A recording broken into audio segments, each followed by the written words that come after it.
And at 22, they get Matthew Golden to help out with Marvin Harrison Jr. At 23, they go Maxwell Hairston. Maxwell Hairston fits all the cornerback requirements out of Green Bay, which except weight, but I think it's only about 5 pounds, so they go Maxwell Hairston. My next trade is Kansas City moves up for Josh Simmons and takes their future left tackle. They have a left tackle in place just in case Josh Simmons isn't ready, but he should not be the future. We have Tyler Booker to help the interior offensive lineman with Houston. LA sticks and gets Nick Emenworry to help out the back, and with his high raz, he can kind of go all over the place for the Rams.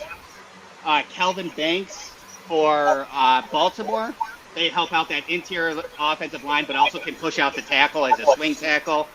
We have Nick Scourton for the Lions in that 3-4 defense. That bigger edge helps them on that outside. Donovan Ezereko for Washington is an easy pick for them. They need pass rushing help. He's one of the great with the bends. Same as Greg. Kenneth Grant at 30. And then I have Minnesota going Azariah Thomas. And then Walter Nolan falling in the laps of Philadelphia to make them just richer as they are. Okay. Comments? How did I do? Well, other than not giving the Cowboys the Steelers' first-round pick from next year as well, you did pretty decently. But yeah. Well, I'll say this much. That's the highest I've seen Harrison mock since Senior Bowl. Oh, yeah? Coming out of Senior Bowl, I saw a lot of first rounds for him, Yeah. and then they kind of fell off. That's the first time I've seen him back in the first in a long while. I've heard more that he is going in the first round, but I mean his speed, his upside. I think Green Bay will look for an upside guy, and that Maxwell Harrison with his 4.29 speed, 4.3 speed will kind of give that for him, and he fits the 40 time, the height, the arm length, and everything for Green Bay. Welcome, Bill. Good to see everybody. I would say that if Walter Nolan somehow makes it, I mean that's insanity. First of all, I can't believe that Pittsburgh wouldn't grab Walter Nolan if he's somehow available there for them. I mean, what an absolute absolute steal for a team that doesn't need it in the Eagles. But and we could definitely need somebody at some point to replace Cam Hayward. But I don't know if Pittsburgh is convinced of. I'm sure they like Shedeur Sanders, but it doesn't really fit their style of quarterback.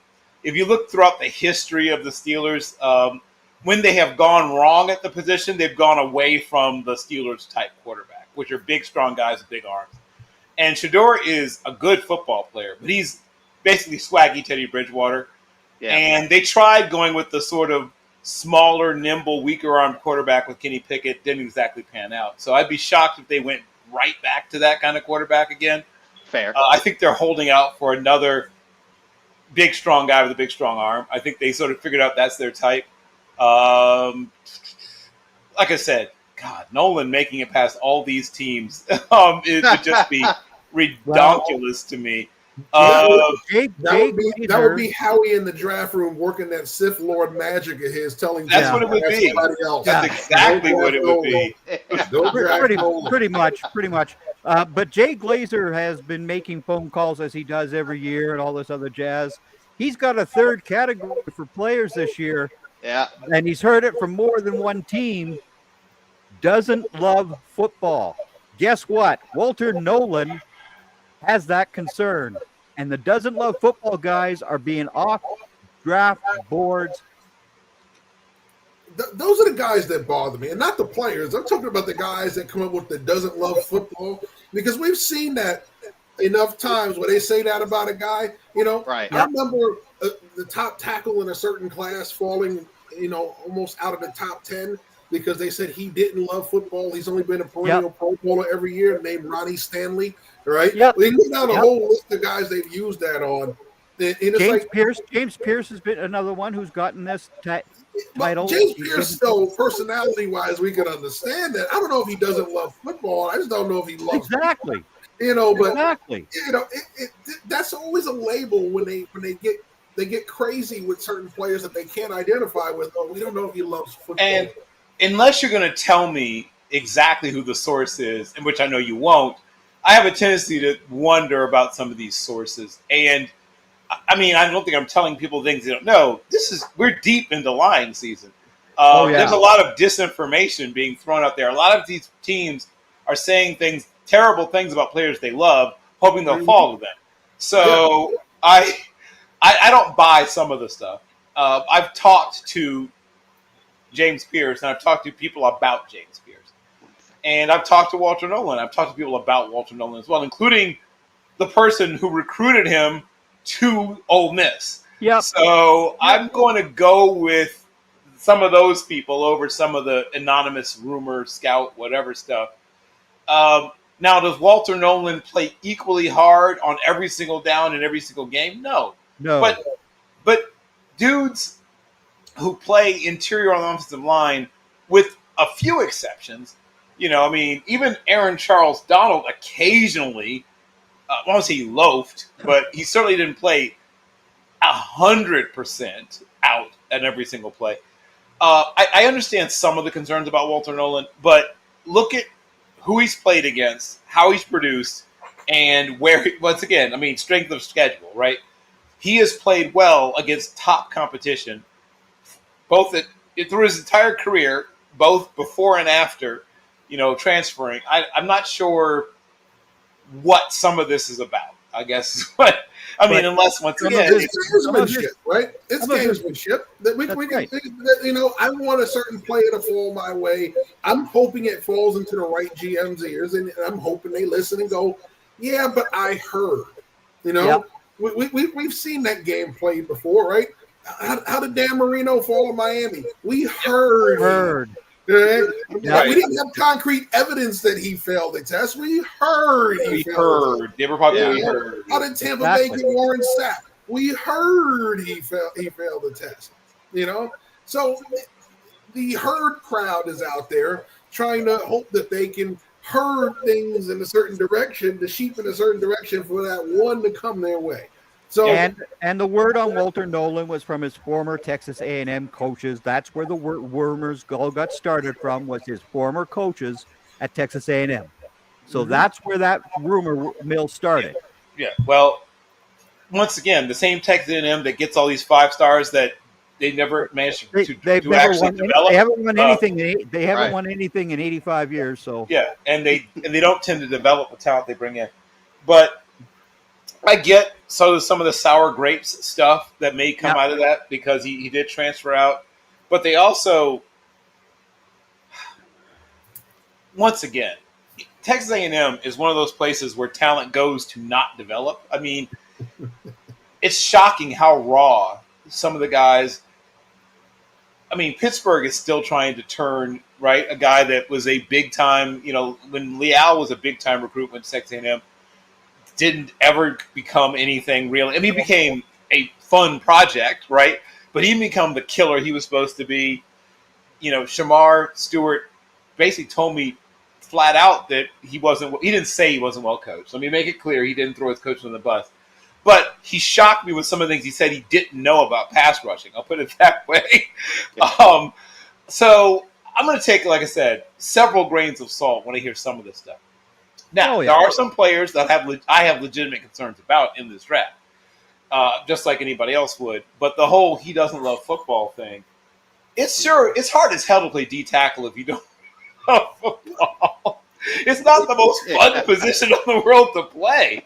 I don't know about you. I watched the film. It looked like he loved it at Ole Miss. So maybe it was the environment at Texas A&M if they felt that way about it. We will not discuss the guy from that school up north that the Cowboys took 2 years ago, okay? Because guess what? He likes hitting people. That's it. That's his football extent. So yeah. Once again, as I said before, I know the person who spearheaded the effort to bring him from Texas A&M to Oxford. Yeah. And he vetted the living daylights out of Mr. Nolan before deciding to make that move. So I'm going to go with that person who I've known literally since he was a teenager, over some anonymous whatever. Yeah, absolutely. What's So not anonymous is the next mock draft we have up, which is Bill Carroll. So, Bill, take it away. So I kept trying to find the trades. There's going to be 3, maybe even 4 trades, but it's harder to make happen. Right? You can imagine them, but it's hard to sort of figure out where they're actually going to happen. I think that most people have the first few picks, maybe slightly different order, but the first 5 players are probably almost exactly the same for everybody. I could easily see Will Johnson sliding a little later than here. He's sort of a scheme-specific guy, but if you run the right scheme, he's going to go. I think Mimbu is going to go earlier than people think. I think 11 is the latest he goes, but he could go as early as 7. Everyone I talked to about now, I am not as high on Jalen Walker as everyone else I've talked to, but I talked to everybody else, people I really respect, and they all think he's easily going to go in the top 10. So while I don't have him rated that highly, it seems like the world does. I keep hearing that there's smoke to the fire, especially with what's happened with Derek Carr, to the Saints possibly even trading up to make sure that they secure Shooter Sanders and all the slide stuff. I mean, while it could happen, I think that some of that's overblown. I believe that the word has finally reached Ryan Poles that the way to win is in the trenches. If you've seen what they've done in the off season, the Bears finally religion about fixing the trenches, and this is, I think, the final piece of the puzzle for that offensive line is getting Kelvin Banks. They've gotten real production out of Mr. James Conner, but he is a power back, and he's a guy who takes hits. And he has reached that magical age for big running backs who take hits. For those who study football, there seems to be kind of a trend about turning a certain magical age. Maybe he's got another good year or two left in him, but just in case, you probably want to stock up at a collision position like that. Matthew Golden, once again, I think a lot of people have been now lately mocking Matthew Golden to the Cowboys.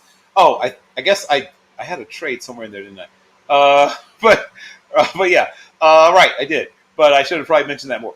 But I think this is another player that is sort of a perfect fit. The Colts have been patching it together at tight end with, I mean, I dare you to name them. I know them all, but and as much as I love Moe Cox as much as the next guy, I'm a big fan of what Mr. Ogletree is, Andrew Ogletree's developed into. And Will Mallory, but unless you are an absolute sicko, and of course Kyle Granson, I challenge you to name which guy led them in receptions at the tight end position.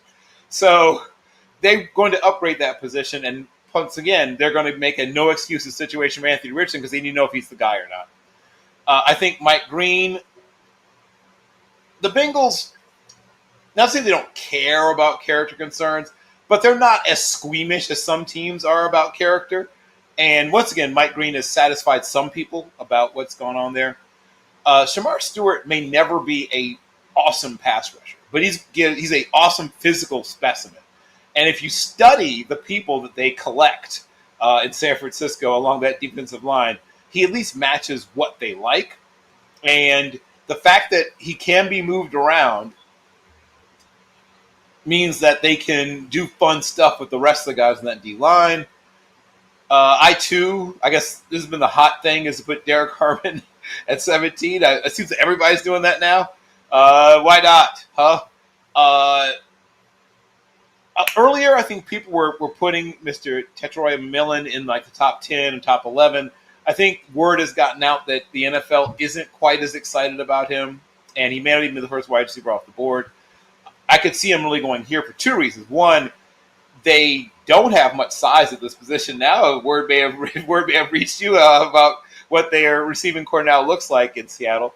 And he gives them the chance to have a true X receiver. He's a great vertical, not vertical in terms of running vertically, but jumping. Like, he's a great vertical threat in the sense of mossing people by just jumping up and taking balls off their heads.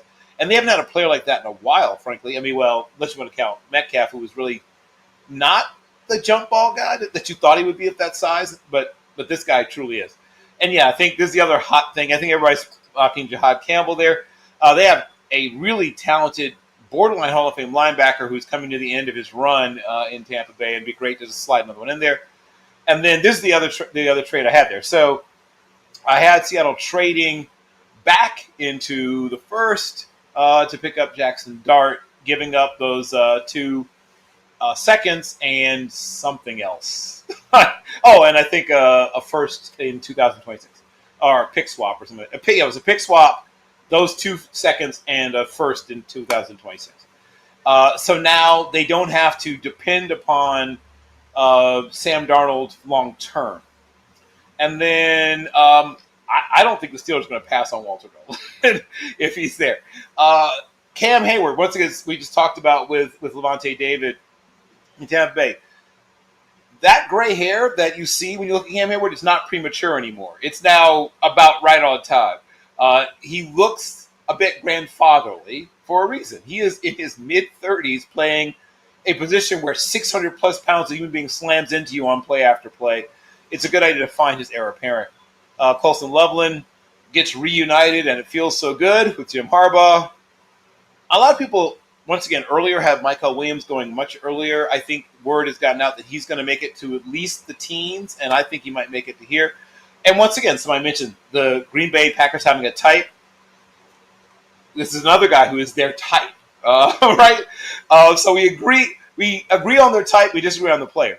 And then, once again, heir apparent. I have a lot of the heir apparent thing going here. Hitman Harry, Harrison Smith, another guy who's had almost a borderline, at least first ballot Hall of very good kind of career, and you get a chance to find his heir apparent right here.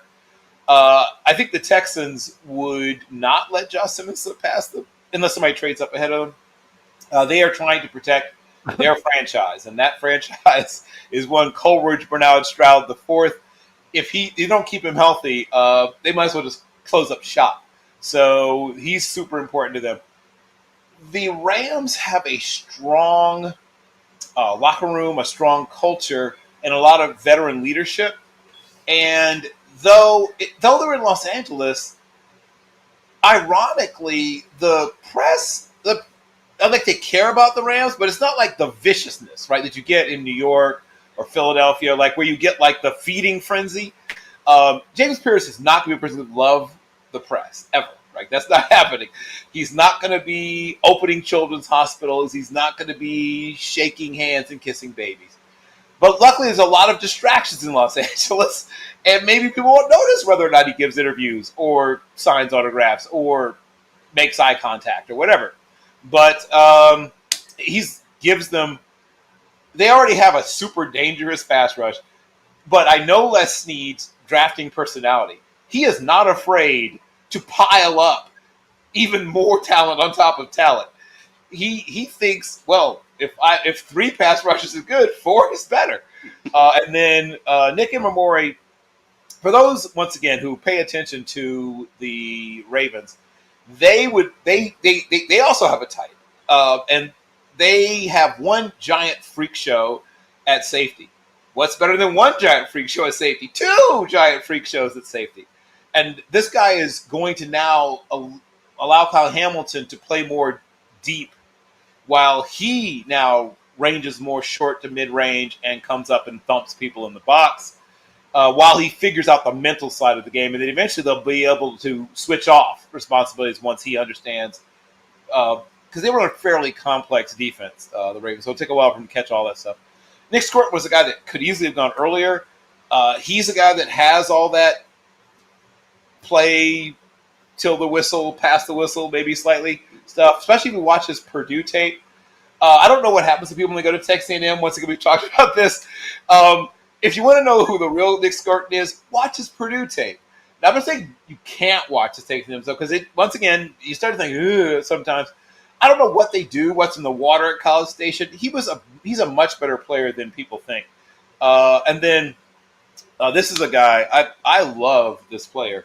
And I wouldn't be shocked, actually, if Detroit takes him.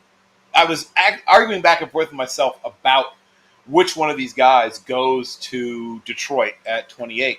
But if for some reason, whichever one doesn't go to Detroit is going to go to Washington. I don't know if you noticed Washington's pass rusher lack thereof last year, but yikes! And then we get to this is a guy I had not had in the first round for a long time, but once again, everybody I talk to thinks this guy's a first round corner. So peer pressure got me on this one, and Trey Amos has now made his way into my first round. I do like him. In my personal rankings, he's like 36, 37, but which still means I like you. It means you're better than all but 35 or 36 players in the whole draft. But everyone else seems to think he's a first rounder. And then Emeka Ibuka, everyone's talking about offensive line. I'm not saying they won't take an offensive lineman. And of course, they could take an offensive lineman. But I really think they have missed having that boring, steady type receiver that you can drop in the slot, and all he does is get you a bunch of catches. They have a lot of different kinds of receivers, but they don't have his kind of receiver. They have run after the catch guys. They have contested catch guys. Contested catch guys. They have speed guys. They don't have the boring guy, right? This gives the guy that just all he does is catch 5 catches a game for 86 yards, and 4 of them are for first down. That they finally have that guy for the first time in a long time. And then, great players find their way to, for whatever reason, find their way to the Eagles all the time. And so it happens again this year. It could be Scorton finds his way to them. Could be Ibuka finds his way to them. They're going to get a football player. And in this particular mock draft, they get Tyler Booker because they love to run the football, for those who hadn't heard. And they love offensive linemen. If you also hadn't heard about that, Philadelphia loves offensive linemen. They will, I promise, address the defense. And there's more rounds of the draft. We did a 7-round mock. I promise you would see them get about 3 D linemen before the draft is over. All right. So, any guys got any comments about that real quick? Because I'm going to jump into mine, and we got a guest coming up soon. So, You go ahead, Jeff. no, I don't have anything. Yeah. No, that's fine. That's Bill's mock. All right, very good. So I'm going to throw mine There we go. real quick, and Yeah. I'm going to pound through this. And now, my previous mocks were consistent. They both had Abdul Carter first. And to be honest with you, I was about to keep him there because whoever the new, I forget the. See, this is why I put all my personnel on a sheet so I don't forget names. Mike Berganzi. Oh, yes. I'm telling you what, the last few years, right, we've seen GMs come out and they're bad poker players. They come out and they say something. Meanwhile, they're actively, they're trading a guy, right? So trade values for certain guys have been in the tank because they've already made the guy expendable before they can even get value for him, right? Right. So he's not doing that with Will Levis. He has not really said much about Will Levis at all. Okay, he hasn't said they're not committed to him. He hasn't said they're moving on from him. He hasn't said anything. He hasn't said what they're taking. He said, they were looking at everybody. That's it. So I'm not playing poker with this man because he's a guy you're not going to be able to read his hand. He's doing a great job because he got me to change my first pick.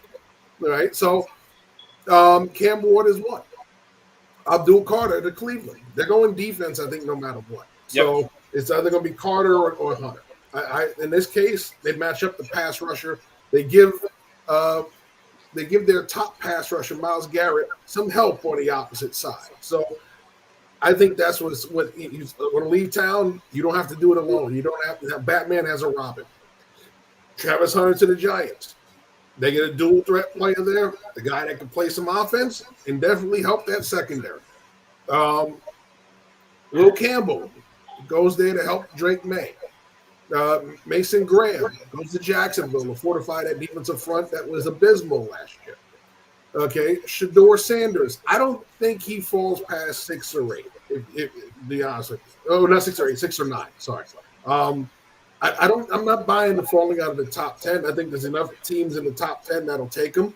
And if I'm Pete Carroll, I'm not going to think that lightning's going to strike me twice. And I'm going to find another Russell Wilson in the second and third round like I did the last time. If one of those top 2 falls to him, I think he's taking one of them. Tyler Warren to the Jets. They've tried to sign impact tight ends. It hasn't worked. They draft one here. They missed out on one last year that went to the Raiders. I don't see that happening twice. Jalen Walker. There seems to be a consensus to Jacksonville. We've seen them move on from Shaq Thompson. For Carolina. We've seen them move on from Shaq Thompson. I think that's what they picked there. I'm mixing up my former expansion teams all of a sudden by name. Banks comes in to help the line in New Orleans, which is steadily improving. Membu to Chicago. It'd be dancing a jig to help out Caleb Williams with Membu. All right, McMillan to the Niners. And I think the Niners have got to get a wide receiver in there because they're getting rid of their top two. They've already gotten rid of Debo, and they've already said that once he's healthy, number 2 is gone as well if they can get the right deal for him. So they're already looking to move on from the top 2. Pearsall's going to need help.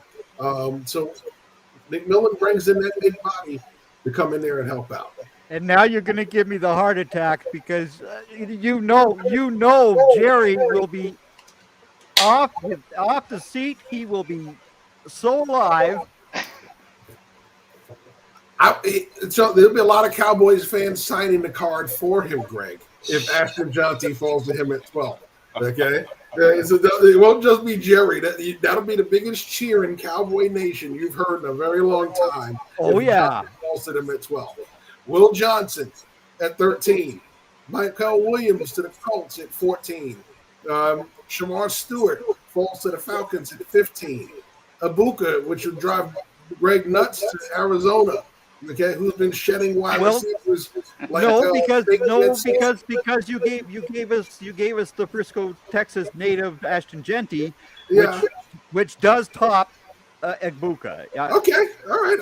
You seem like you're dead set on Abuka. You didn't think Johnson was going to be there, so It's funny. He's a Texas native. He's a Jacksonville, Florida native. Every state seems to. Well, of course, he is a military brat. But everyone seems to say that Ashton Genty's from wherever they're from. Yes, but he went to high school in Frisco, Texas, so he was a Dallas Day visit for the Cowboys. I got you. So there he is. And he goes to Boise State, another school that the Cowboys absolutely love. That's true. Right? That's true. All right, so moving on, Mike Green gets them another edge rusher in Cincinnati. Walter Nolan adds some real fierce force up the middle in Seattle. This would make Todd Bowles very happy if Barron falls to him at 19. Yeah. All right. Colston Loveland, I am in agreement with you, Randall. He is a fit for Denver. And yes, Pittsburgh gets a quarterback at 21, much to the chagrin of Bill Carroll. Jackson Dart. I don't think they wait till day 2 if one of those 3 guys is there. Kenneth Grant, all right, goes to his old coach out in Los Angeles. Okay, Josh Simmons goes to Green Bay to help them keep Love upright. Tired of seeing him missing games with injury. Eamon Wari to the Vikings who want to get younger at safety. Booker is going to go in and help that rebuilt line in Houston. Connerly. I have Connerly coming up in the first because guess what? The Rams need line help, especially a tackle. And you talk about the tackles left on the board. He could be the guy. All right, Jahad Campbell to the Ravens. They love their linebackers. All right, Siobhan Ravel, the guy who could play the slot top tier. Guess what? He could be joining a Bama corner in Detroit. Harmon to Washington, reloading their interior D line. Burden to the Bills, who could use another big play receiver. Zabel. How about Gray Zabel? Okay, going to Kansas City, a team where he could play left or he could play. There you go. I couldn't see the last name. Sorry. He can play left tackle. He can play right tackle. He can play guard. He can play anywhere on that line. They need help in multiple positions. So that's going to be big for Kansas City. And last but not least, I have Pierce falling to the Eagles, which is a big help for them as well because they just lost a couple of aging defensive linemen. right? So they can use help interior and on the edge. So anybody got anything for mine? I mean, there's some interesting things going there. I guess the biggest thing, unless I'm missing something, I don't see Malachi Stark's name. It looks like. Yes. Well, I'm not sure. To me, I have a feeling only one safety's going in round one. Interesting. I didn't even have a single safety go in Uh, mine. to me, I think only one's going in round one. I don't think they have too many first round grades on safeties, and I think I think a lot of them. I have all my safeties clumped up with second round grades. So Yep. I think only one of them gets pulled up. So I mean, because you don't have. I have 11 first round grades. They may have considerably more, considerably less, but nobody has 30. So there's at least 12 or 13 second round minimum second round grades going in this first round. So how many of them are safeties? How many of them are receivers? How many of them are running backs? How many of them are tackles? So that's going to be the big question. Which position gets pulled up over safety?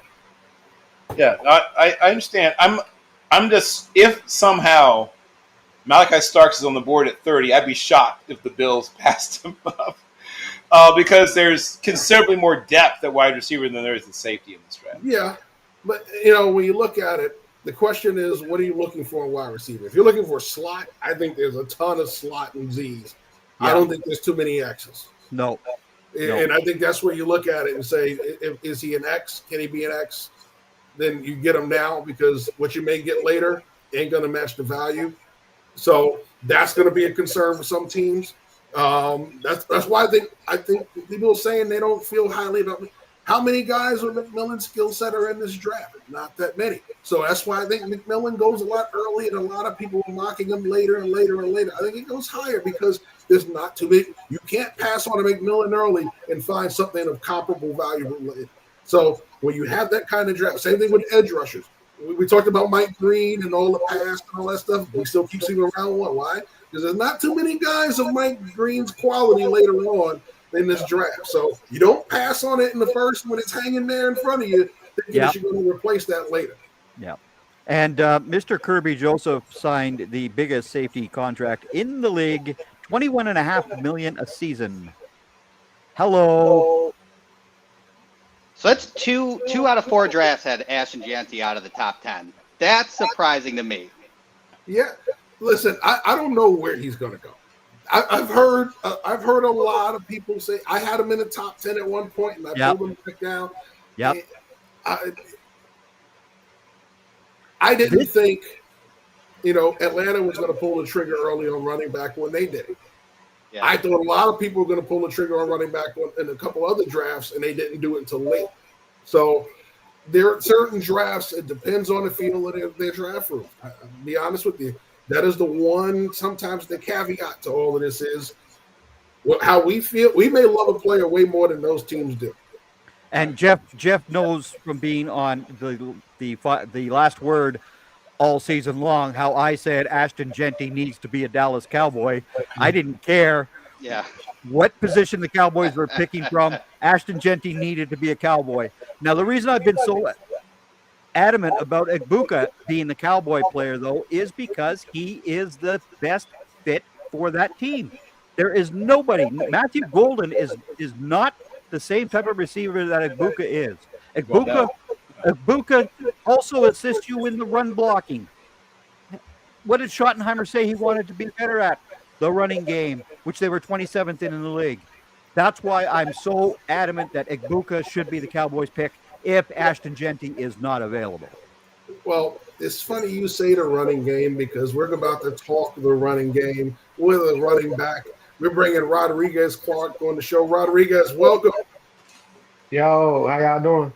Hey, Rodriguez. Hey, Not as good as you because you got a lot more gas in the tank than we do. So therefore, we're not even anywhere near feeling how good as you're feeling right now. Yes, so tell us about the process. How you feeling in this whole thing that's been going on? You're at the cusp of the climax of this whole thing. You're about to find out where the pieces fall. Man, it's very exciting. Just being in the NFL draft. It's every kid's dream or whatever. but it's very exciting. But it's just crazy because you never know what's gonna happen next. All right. So, oh, we lost. Oh, there we go. All right. So there we go. I'm going to say I got more questions for you, but I always let the guys lead it off. So I kind of broke the ice. So I'm going to leave you to the rest of the room, and then I'm going to come back and close it out. All right. Well, I'm going to start with your journey taking you from high school originally to Memphis. What was that process like? What led you to Memphis? Obviously, a place that has become sort of lightweight RBU in the last 15, 20 years. You know, D'Angelo Williams and Kenny Gainwell and Daryl Henderson. And I mean, they've been putting NFL running backs and Gibson, too, into running backs into the NFL. Was that part of your thought process, or what was it that led you to Memphis? Yeah, that's kind of the reason. You know, all the other great running backs that was at Memphis before me. Uh, I really had a good bond with Coach Norvell and also Coach Jones and Coach Hall when he was coaching there. So yeah, that would kind of led me to Memphis, and knowing that I was their number one guy, that was one of the biggest reasons. And what would you say was the thing that you most enjoyed about playing in that program, and what are some things that you learned from being there? Just learning the system, you know, under a great head coach like Coach Norvell, Coach Silverfield also. It just was a great experience, and really the brotherhood was my favorite part. You know, locking in with some guys that you gonna be locked in with for a long time or whatever. But the biggest thing was just like really learning how to operate in the system. You know, that with getting up in the morning, really just handling your business. You know, I can go on and on about it, but like those are probably my two biggest things right there. Okay, and uh, my last two questions before we open it up, and then you had to obviously, you know, reopen, uh, try to find a new home. There was changes in the coaching staff, things like that. Now, was that what led you to now look to leave once Coach Norvell left and his staff left? Well, you know, Coach Norvell left in 2019, right after we beat Cincinnati in the championship. You know, Coach Silverfield, he's a great coach or whatever. He gave me an opportunity to be that starting back. I had the role for like 2020 season, the new season of 2021. I tried to redeem myself in that situation, but somehow I fell short to the second or the third string running back. But I still was making plays. It was really just time for me to leave, man. You know, find a new home because I was trying to get back in that role that I had, and it wasn't just going. So it was time for me to go. Okay. Uh, Looks like you were weighed and measured at 5'9" and a quarter and 200 pounds. Is that at your pro day? Is that about right? Now I'm like 5'10", 208 pounds. Oh, okay. Was that your official height and weight at the pro day? Yeah, like 5'10" and 3/4, I want to say. And did you get your other pro day numbers? Uh, I don't. Is 4.58 about what you were timed at in the 40? I Or think my agent said it was like a 4.54. okay. Now is that his own time? Like, was he timing as well, or is that a time he got from an NFL scout? Yeah, that's just what I heard from my agent. Like, it was a 4.54 with my 40. Um, I want to say I had like a 35.5 inch vertical. I bench pressed maybe like 20 times for sure. Okay. And you know, it was kind of early in the morning, so I don't really want to discuss my other drills or whatever, but the field was kind of like one in the best position for me to really talk about the two drills I worked out on. Okay. Okay. Got it. Well, you'll never have to do any of that stuff ever again, right? Now it's All just right. football for the Yeah, rest of your life until football is something most that you definitely. graduate from. Yes, sir. So, Rodriguez, I understand that you're a fan of the Dallas Cowboys. Yeah, I like the Cowboys. They cool. Well, that does my heart good because Bill's a Steelers fan and Randall's a Buffalo Bills fan, but I cheer for the Cowboys, so that makes me feel good. You actually run block very well. I can actually do it all. I just gotta be put in that position, in that situation. I can do it all. And do you enjoy blocking downfield for them? Most definitely, I enjoy winning and playing football. Yeah, yeah, exactly. Um, a lot of people discount Southern Mississippi because the record this year was awful and all that jazz, but we don't do that here. Um, we judge you based upon your performance on the field. Yeah. Um, so basically, I see you as a very good committee type of a back, right? Um, which teams have been in contact with you? I talked to the Miami Dolphins.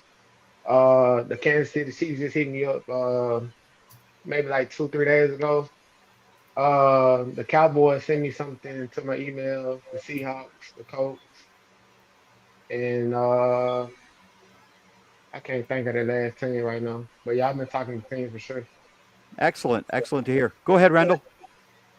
Yeah. So with the pro day, did you do any other drills outside of running back drills? Any wide receiver drills, special teams, and things along those lines? They had us start off. I was the only running back. They worked out that day, so they started me off outside, like just doing like seam routes, running down the field, just catching the ball like slants and stuff like that. And then that was like the little warm up, and then I did my running back drills or whatever. And then yeah, that was about it right there. Very nice. No quarterback drills, because if I'm not mistaken, you have a perfect passer rating, right? My dog. Yeah, I can do What? it all for sure. There you go. 1 for 1, 40 yards and a touchdown. Yeah. Yeah. uh, you had during high school. Talk about a little bit high school, how that molded you into college. I know that there was some injury scares and stuff that you overcame as a family as well. So if you want to kind of talk about that and how that made you into a tougher college player and person. Well, yeah, like I mean, early on in my career with football, I had a lot of success, but I also faced adversity like very early. I had broke my leg and ankle in the ninth grade, but before I did that, I was like scoring the ball like every time I touched it. So it kind of just slowed me down and set me back or whatever. But coming into my sophomore year, man, I was just so eager to get back on the field or whatever. And I don't know if I probably just rushed the process of healing all the way. But I came back out there, played like 5 games. My stats was okay. They were nice for real to be a sophomore. But I tore my meniscus and that kind of set me back right there for sure. So then coming into my junior year, uh I actually played ball with Willie Gay, so he kind of gave me a little advice on like what I really need to do to take that role on to be the leader of the team and really just what it takes to win or whatever. So I came back my junior year, I gave it all to God and put the work in, and that's when it kind of took off for me. And then like my senior year, we was putting like crazy points on people on teams or whatever, and we fell short to Nicole Dean, Horn Lake in the round two playoffs, 2018, and that was that. That's awesome. That's great. I know that it must have been a lot of adversity, and you getting through it was a lot. I read a couple articles, and it was very, very good articles. And man, what it was great to read, and I'm glad that you're getting this shot right now. So that's great. Uh, Okay. Jeff, on to you. All right. So, what is your favorite run? I know most running backs have a certain play that they feel they get the ball on that play, they're going to the house anytime. What is your favorite run? Uh, I love inside zone, but I probably had to say like power runs when you got the guard and the tackle pulling sometime the center, depending on the scheme of the defense. Okay, gotcha. So, you know, and I'm going to age myself along with Bill here because uh, we used to always call those the counter trays because you had both the guard and tackle coming around, which was one of the hardest reads for a running back because if you ever ran that, it's different from how you're reading it now. Uh, Yeah.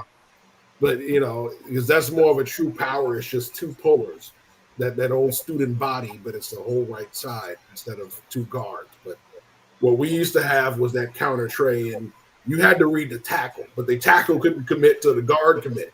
So Hmm.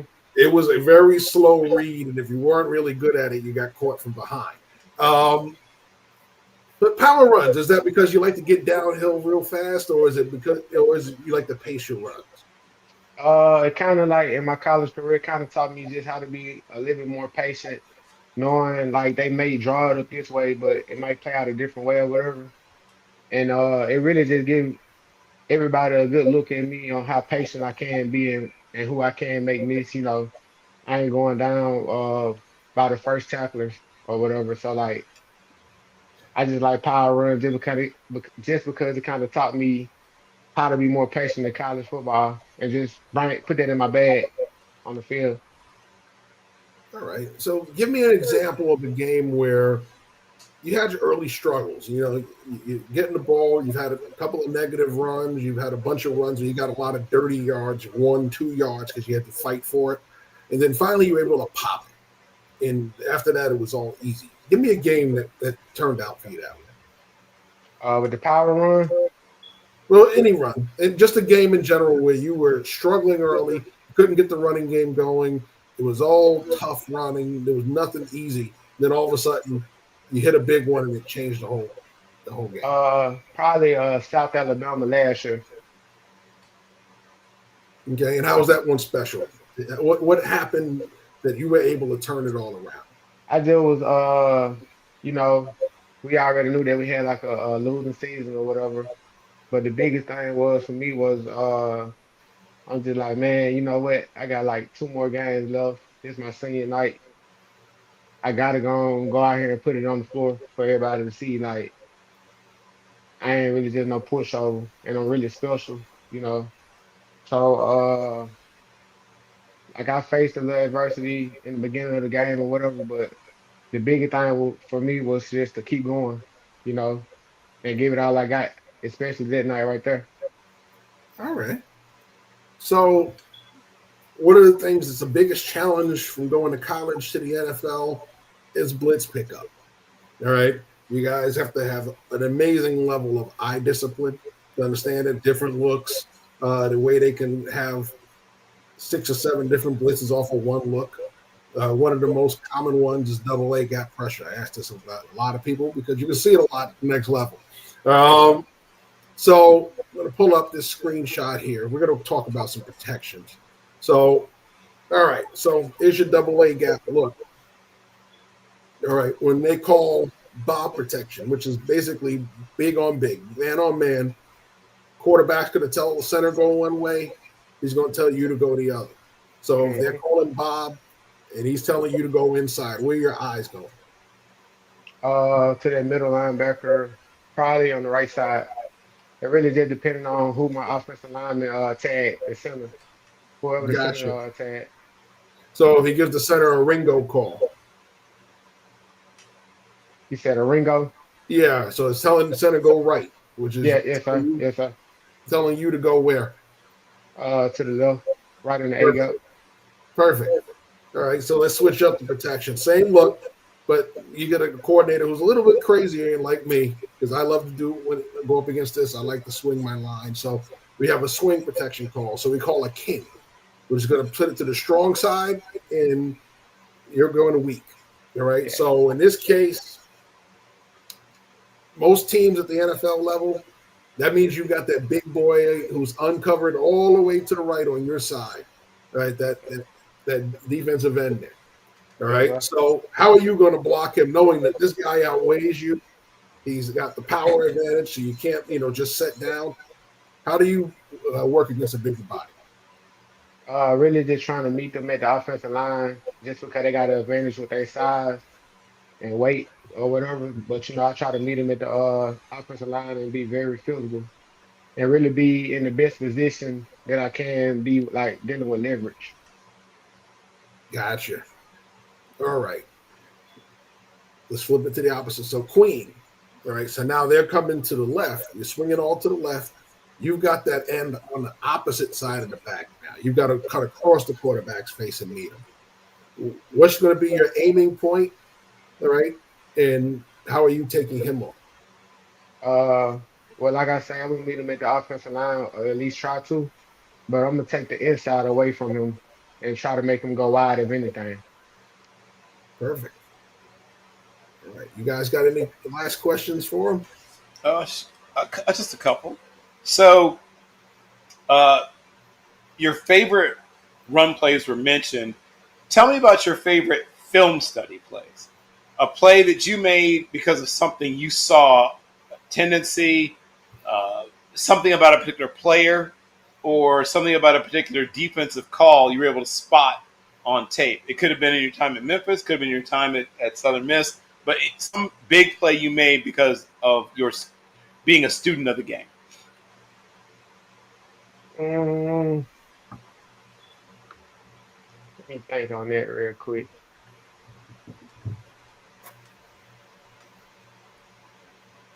Uh, I can't really just think right now. I got some good plays or whatever. Probably when I was at Memphis, when we played versus East Carolina. Okay. What was the play? I think it was like inside zone. So I'm running on my tracks or whatever. One of the defenders beat my blockers or whatever. It kind of just made my vision. I kind of already knew like majority of the guys was on the right side of the field or whatever. But it just some told me to make one of those cuts that I do in training. I seen the backside, made a cut on him, and then it was all up to the speed. And like it was a big play of the game. We was overtime. Yeah, it was overtime. Okay. That's probably one of my biggest plays where I just made something happen out of nothing. You made mention of facing N'Kobe Dean in high school, who is an absolute tackling machine. Other than him, or including him, who are some of the other guys you faced?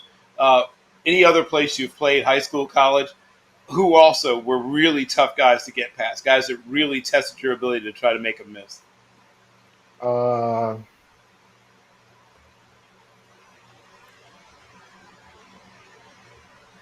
I can't really just name it. I can't really name. I know Nicole Dean for sure, like out of high school for sure. But Okay. like in college, I wasn't really just too big on just looking at like I ain't gonna say it like that, but I wasn't really just big on like knowing other players or whatever for real, unless he just like stood out. But I like watch majority of the offense if I ain't watching film on defense. Okay. Well, my last question. You are another one of those uh, backs that has that powerful, compact build. You know, it's almost the classic running back build. Who are some of the guys that you think maybe present that same sort of running back? Like guys that you think are similar to you and maybe learn from, or guys that you may want to gain something when you watch them play, and you want to maybe put some of those things that they have in their game in your game. Who are some of the guys that you like to watch? Uh, well, first off, my favorite running back, Adrian Peterson. I like how he run real hard and real physical. And like ever since I started playing the position running back, that been my biggest thing. Like run hard every time you get the ball, and then like you never know when your last time gonna be able to run the ball. So like Mm, give it everything you got every time you touch it. And like I like the Marshawn Lynch, mm. Alvin Kamara. I like how physical and big Derrick Henry is. Another good running back I like is Joe Mixon. Mm. Yeah, Joe Mixon and Jameer Gibbs. I like how he's so fast and like how he got so much speed. And probably Christian McCaffrey. Okay. Are you working on the receiving part of the game? in anticipation of what's coming next? Yeah, most definitely. Like I've been able to catch the ball. I never just would put in a position just to go catch the ball. Actually, for real, for real. You know, So where you're working out, is there a quarterback that's throwing to you? uh, well, it's everybody's so spread it out right now. Like these last 10 weeks, I've been just getting like one of my cousins or one of my friends. Oh, okay. Throw the ball to me or whatever. But I got the hands for sure. Gotcha. Thank you. Perfect. Greg, I'm going to ask you a real tough question, Rodriguez. What is your favorite meal? My favorite meal, uh, probably some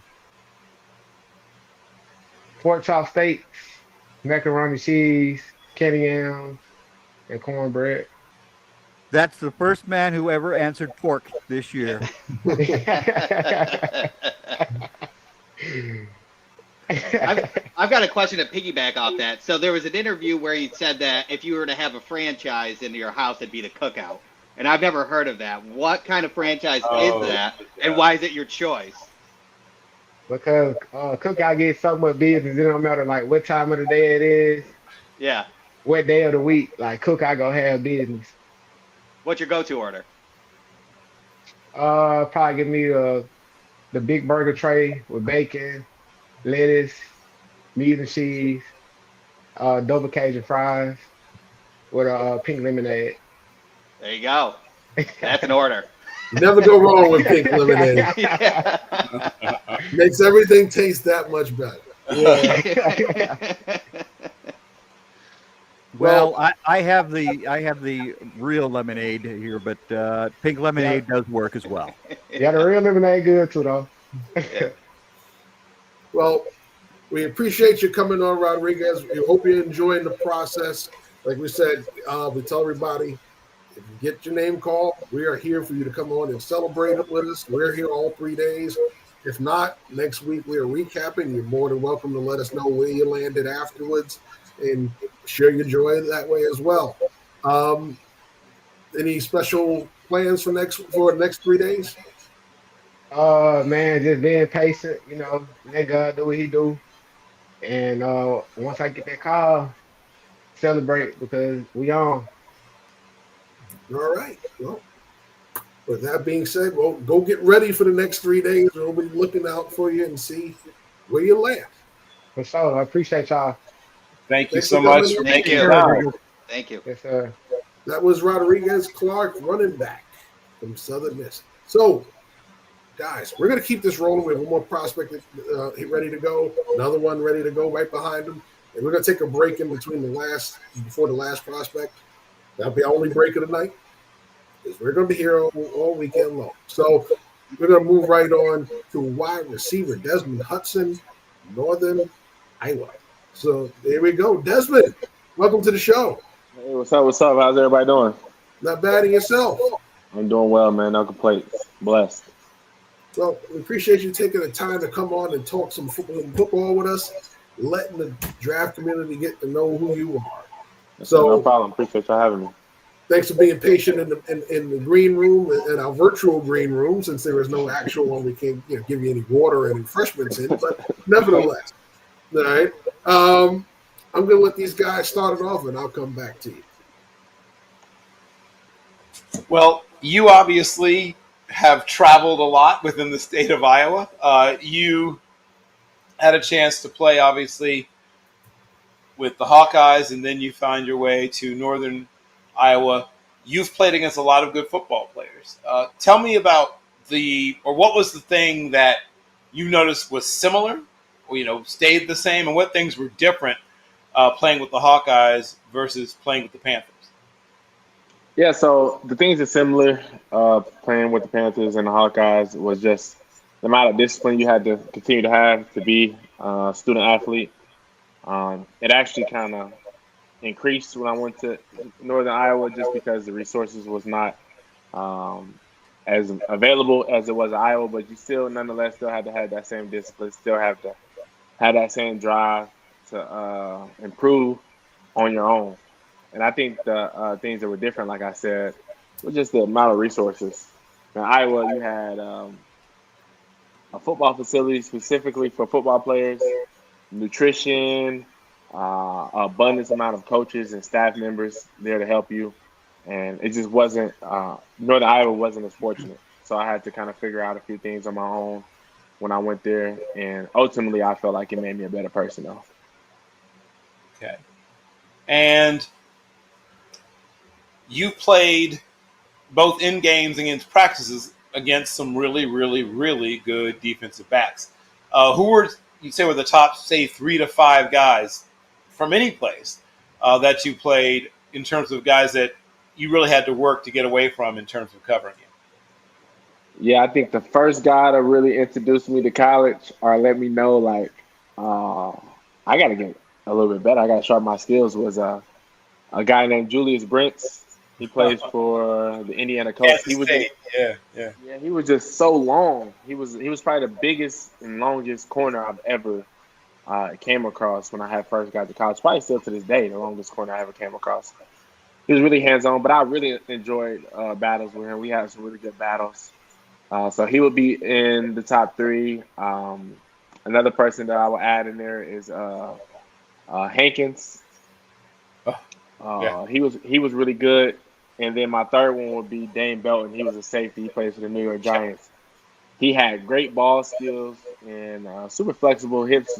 He could open his hips like this. But those 3 guys I enjoy battling with, man. Every day in and day out, those are the main guys that I picked out for one-on-ones, or if we did drills, I always want to go against them because I know it would be a good challenge. Those would probably be my top 3.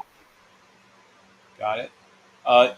You got a chance to show off your skills to scouts at your pro day.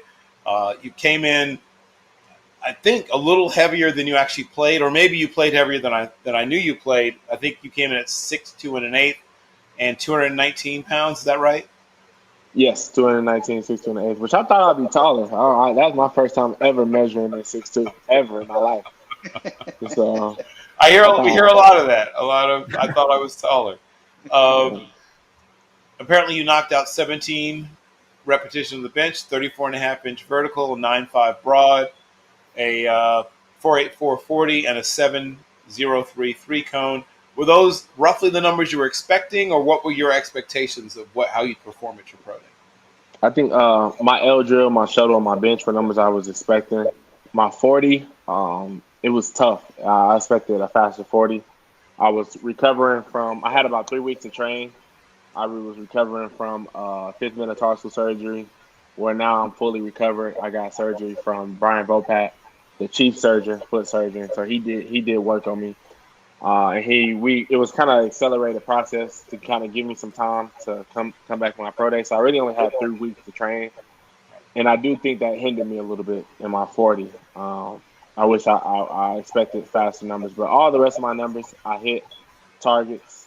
My vertical I wanted to be a little bit higher. I expected it to be a little bit higher, but I was happy nonetheless that I put my best foot forward, and with my circumstances, I handled the things I needed to handle. So,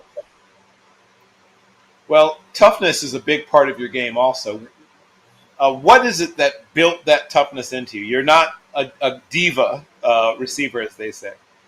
yeah, I think it's in my upbringing, man. I've always been, first and foremost, just grateful to have any opportunity just put in front of me, because I know a lot of guys who would just wish to be in the same shoes or had the same opportunity that I have. So I never took it for granted. I've always felt blessed to have a scholarship, to continue to play ball for as long as I did, to see as many places as I've seen through football. So I've always just kept my head down and worked harder. If I expected myself, I wanted more for myself. So I think that's where the non-diva aspect came from, that gratefulness and knowing that I have my success in my own hands, the control of my success in my own hands. And then the toughness really comes from my upbringing as well, man. I got 2 parents, been married for 25 years. They had us, me and my 2 brothers, fairly young, and seeing how they maneuvered through life and to provide as much as they provided for us. I think that's where my toughness comes from. I got 2 great, tough parents. And yeah, man, like I said, gratefulness and the toughness for my parents as well. where those two things came from. Excellent. So everyone asks receivers about their favorite catch. I'm going to ask you about your favorite block. You're one of my favorite blocking receivers in this draft class. Tell me about your favorite block. Like if you're putting together your top blocks of all time, which ones would you pick and why? I think my favorite block, when you said that, the first one that came to my mind was Missouri State this past season at home. The running back was Amari Pesic, and he was doing some outside zone, bouncing to the left, and I was in a slot on the left side. And I did my push crack techniques, and I pushed to the low safety, and I picked him up. But then the outside linebacker, the nickel, was crashing down as well. And while I was grabbing him, I grabbed the other dude at the same time and was blocking both of them to the ground and allowed Amari to block off my back. So I felt like I was the coolest dude in the world when I did that. Like, hey, did you see that? I had two guys. So I felt like I was tough, and pretty strong after that one. So that would probably be my favorite one right there. Yeah, that's pretty good. I mean, that's almost to be an honorary offensive lineman at that point. Hey, I love the trench work, man.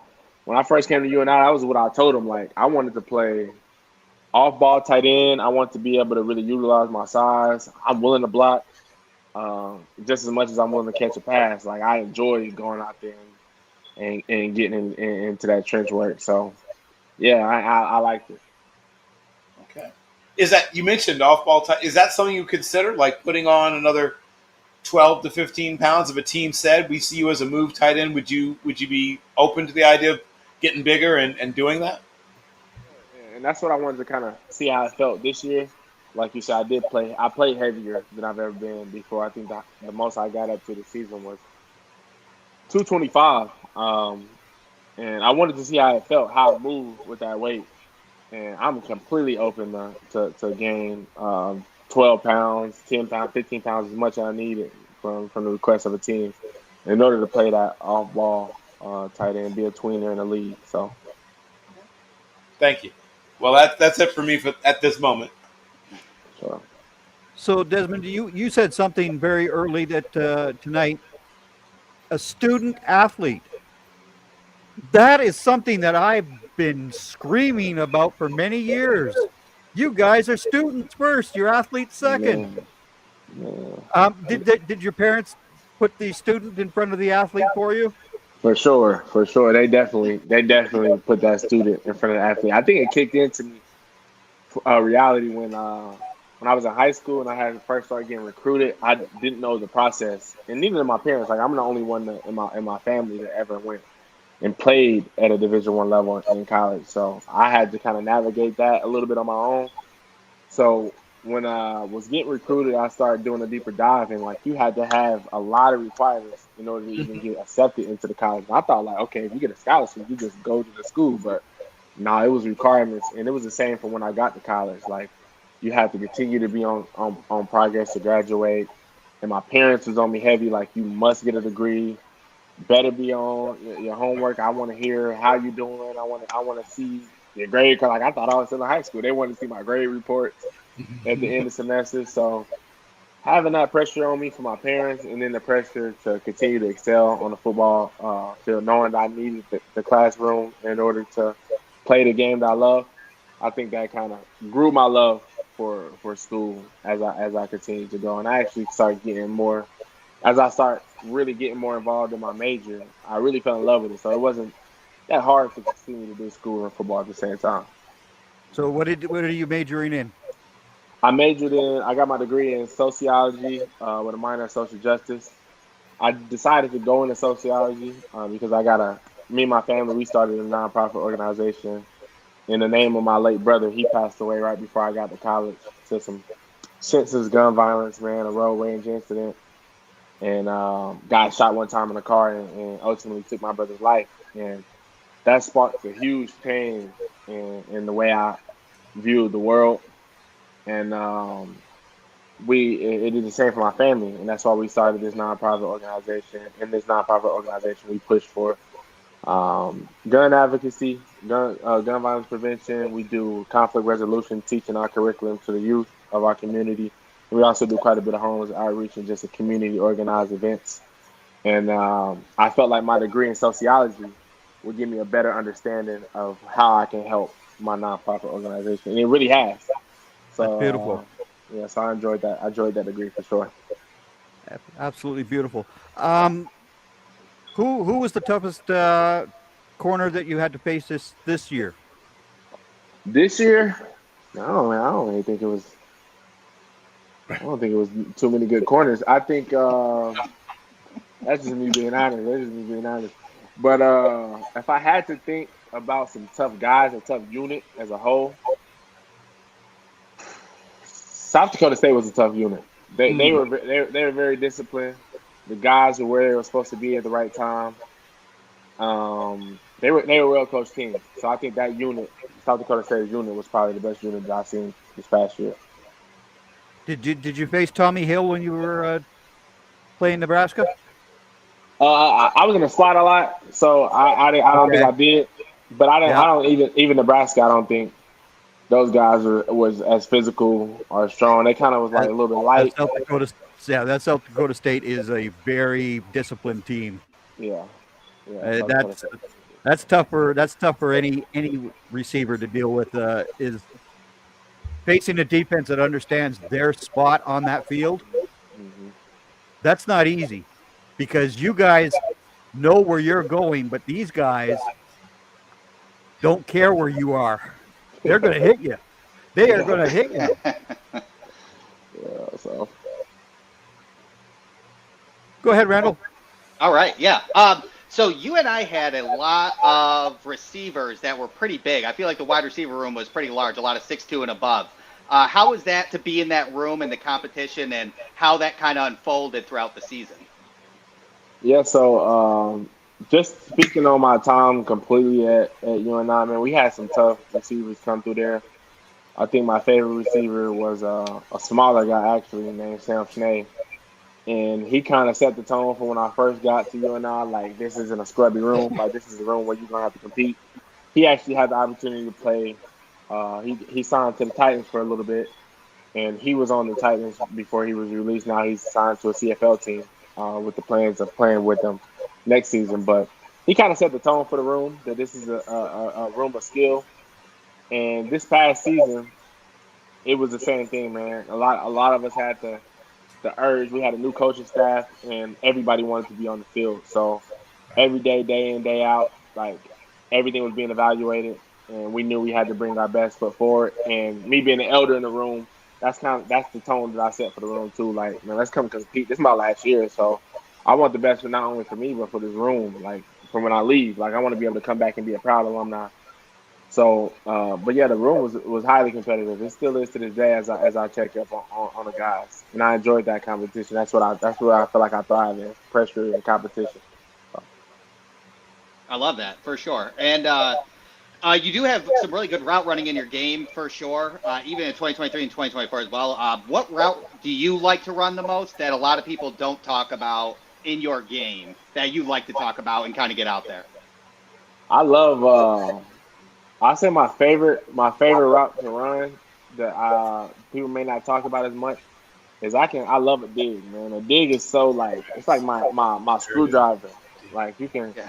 you can do so much with the dig, the way you stem it, the way you break it, the way you come out of it. It's so like versatile, and I really love that, and I love it because I'm a big receiver. So when I'm at the top of it, the throw by I can be so physical at the top of a dig route in order to get me open. It only takes this much space on the dig route to really get open if you run it right, if you run downhill, and you run come out negative. So that's probably my favorite route that I feel like people don't talk about as much. I really didn't have the opportunity to run it this much this year, but in my first year at UNI, that's where I really got a lot of my end zone touchdowns was that dig route out of one of our goal line packages. So I really enjoy that route. Another route that I enjoy would be what we call a dime route, just a 10-yard stop.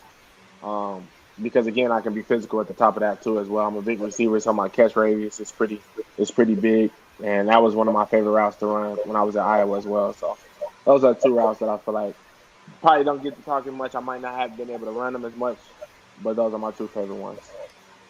That's awesome. I love that. And I think you answered my third question when I was going to talk about your red zone threat, because you have, 9 touchdowns on 100 targets, so super efficient in the red zone. And I was going to ask you, what makes you that red zone threat other than you being 6'2", 219? Is it your catch radius, or is it your ability on press man to beat off at the line of scrimmage? What do you like to do in the red zone? I think it's both. I think my catch radius definitely helps me. I got like big hands, so like if you can get it in there, if you, my eyes get like wide when I'm like 30 yards out from the end zone, because I know like that this is my bread and butter. So when I get in there, I feel like something just really switches for me. And as long as the ball is, since it's such a short area of the field, I know the ball is coming like this. So I'm able to really make my moves quicker, be more physical, and my catch radius allows me to bring that ball in. So I just feel more comfortable in the red zone. So I think that's really what it is, my catch radius and my comfortability. For sure, yeah. I liked your Iowa State touchdown in 2023. That was a Yeah. good slant in the middle that you kind of put all your physicality into them and then opened up in the middle. But, So yeah, Jeff, on to you. All right. So let's talk about 2 different games. All right. We'll start with Youngstown State. And this one checks all the boxes. Number of catches, 7. Yards, over 100. Found the end zone. Had a long of 39. So you hit the big plays, you hit it all. Check, check, check, check, check. Tell me about that game. yeah, I think that game, like I said, we had a new coaching staff, so they were still trying to figure out how they wanted to use different things, and each week was different. We were trying things different each week, and that week specifically, my coaches just told me like, "Hey, we're going to put a lot of trust into you this game, and we want to see what you can do." And I was eager. I was hyped for that. So they kind of put me in position to make some plays. And when I had that green light and I had that goal, I was ready for it. And I think it showed in that game that my eagerness when I had that ball in my hand, I was ready to go. And something I just felt like that's a time where opportunity met preparation, and that was my best game. So I enjoyed it a lot. That's probably my favorite one. My favorite one of the 2024 season. It's an amazing game. Unfortunately, you guys didn't come out on top. You lost in overtime, but I watched it. It was a heck of a game by both teams. Let's go the opposite route here. Let's go Valparaiso. Mm-hmm. Okay, now this one's kind of rough here. We got 2 catches. We ended up with negative yards, so they weren't very long. So you had a long of 3. So that means the other one was unfortunately 4 in the wrong direction. But let's talk about that game. What was the biggest obstacle for you in that game to get going? I think it was just kind of still getting warmed up. So, like, the coach was getting acclimated to who I was and what I could bring to the team. Again, it was a tough game where we were kind of minimalizing our playbook. It was one of the home openers where we weren't really trying to do too much.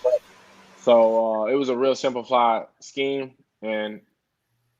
But nonetheless, I had 2 catches, and I didn't make something happen. So that was probably one of my bad ones.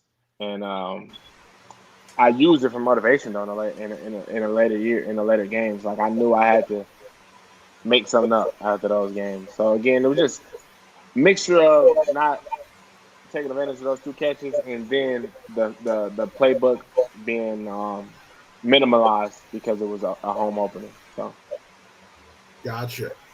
All right. So you're a bigger receiver. The next level, it gets tougher, right? So you're going to see better players, tougher schemes, things of that nature.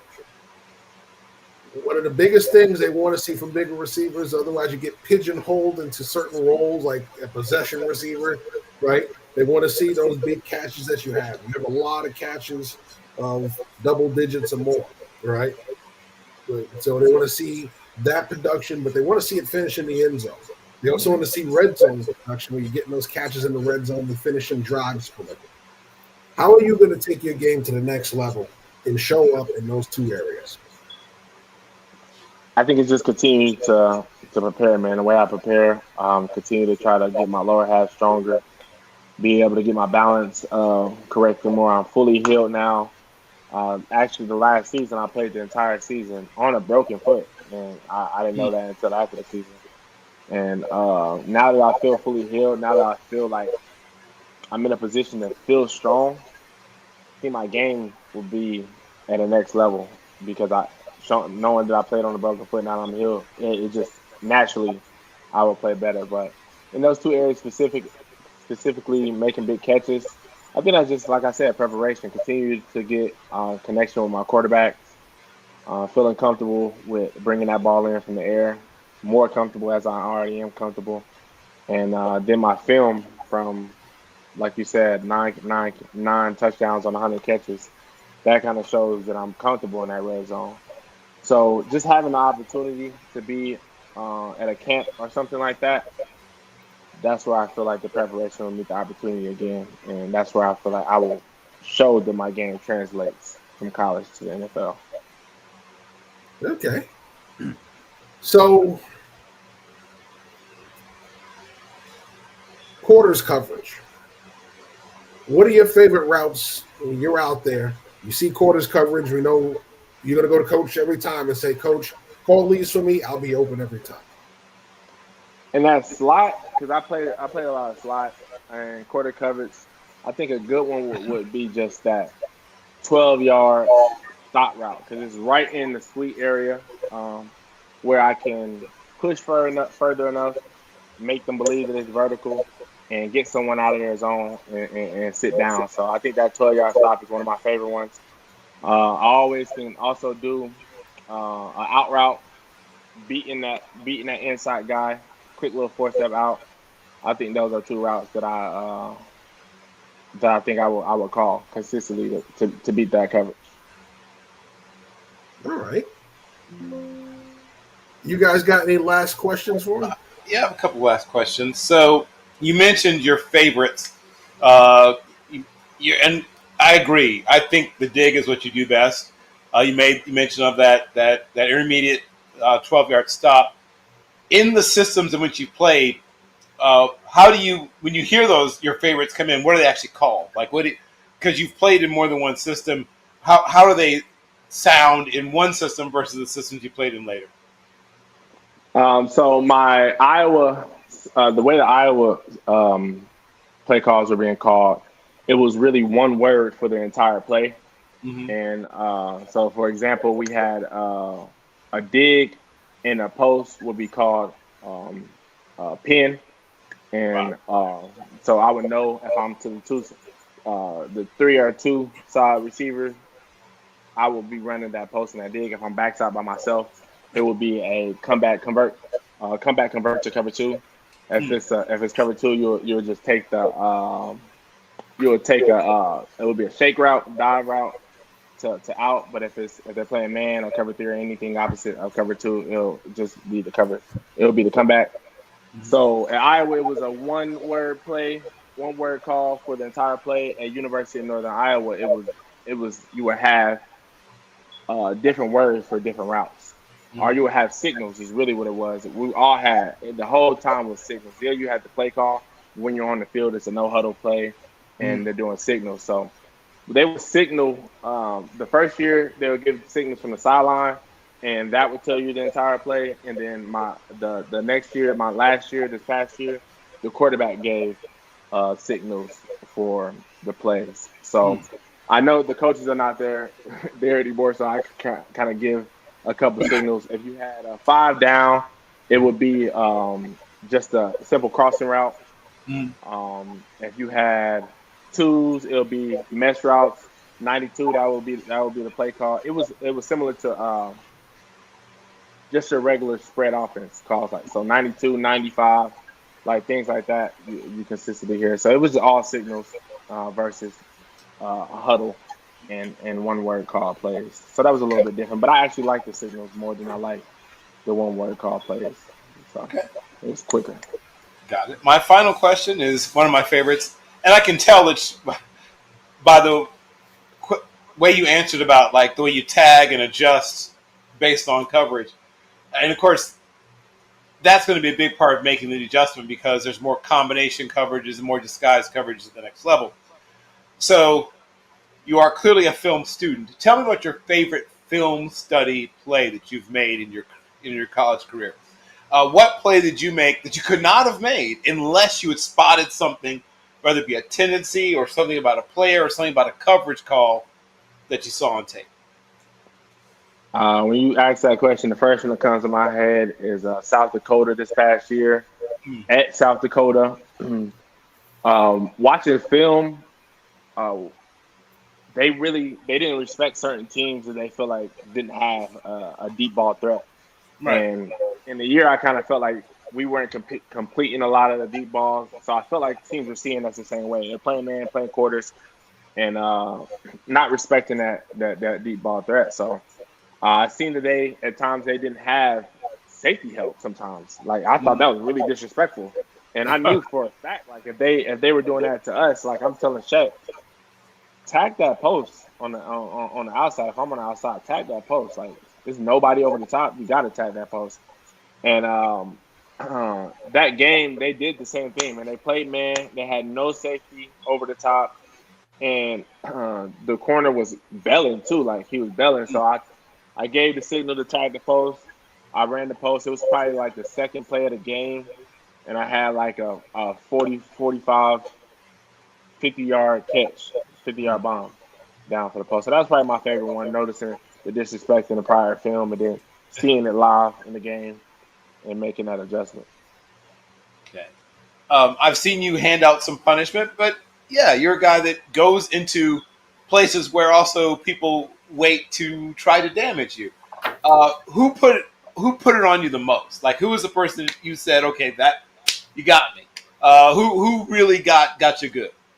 Ooh, let me think about that one because I'm not gonna act like it wasn't some times where I got hit because there's definitely some times where I got hit.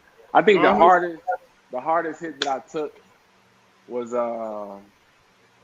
it was Air Force. Man, those guys, they do some lifting up there for some. I know they do. So I think the that was probably my first game. It was my first game playing off ball tight end and having to do things like slice blocking.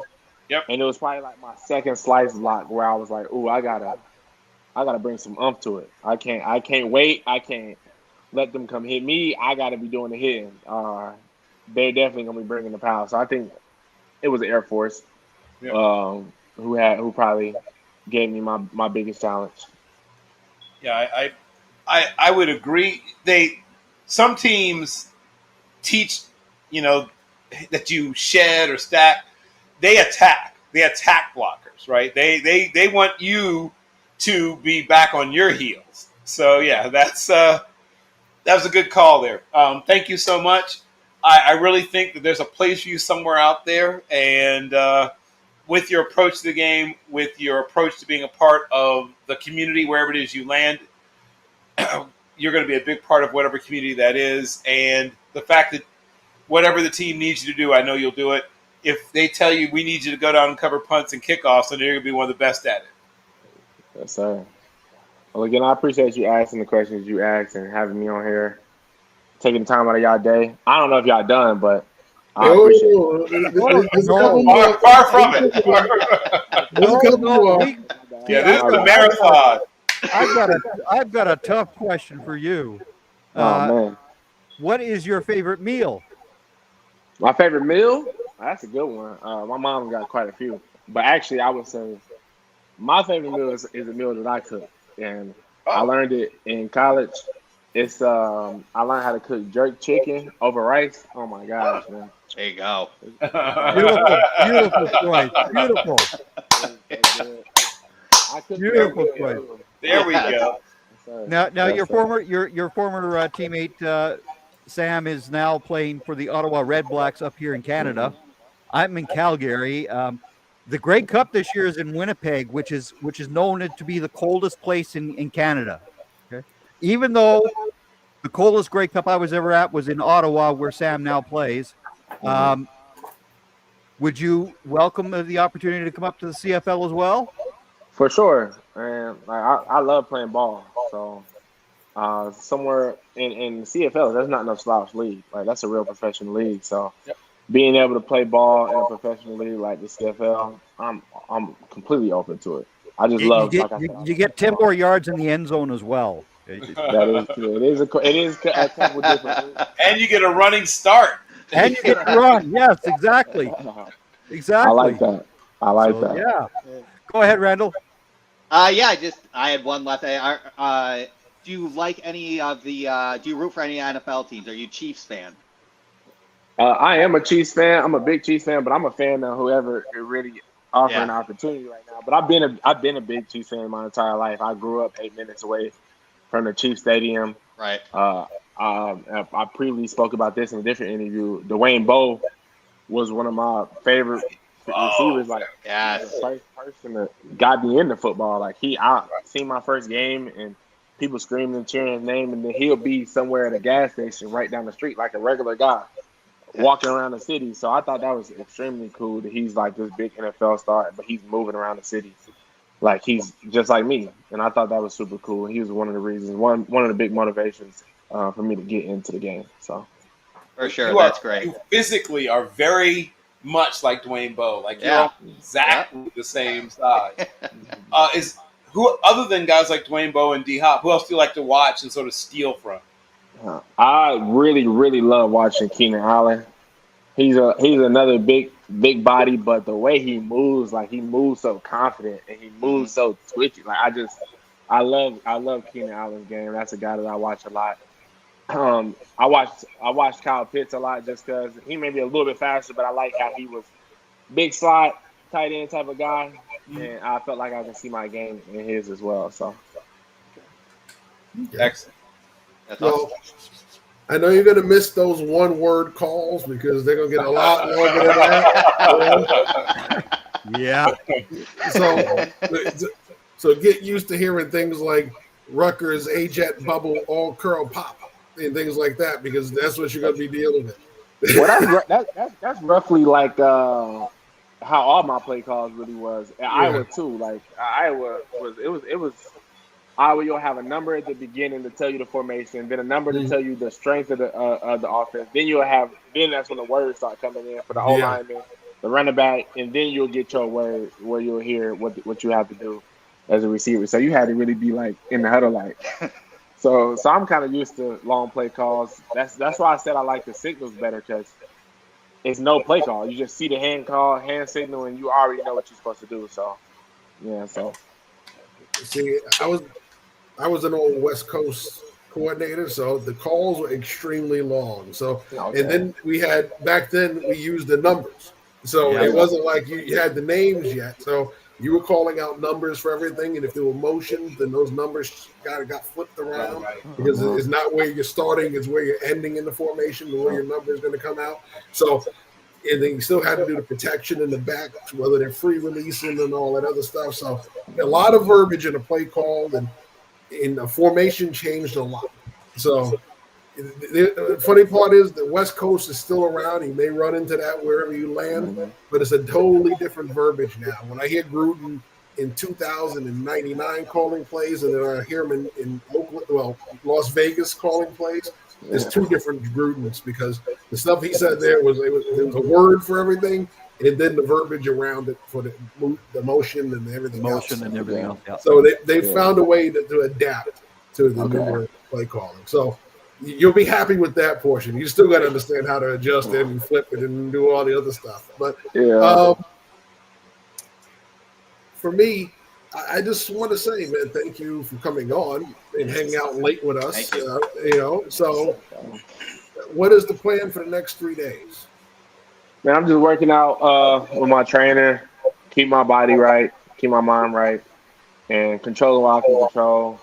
Everything else that I can't control, just put it in God's hands and let Him do His work.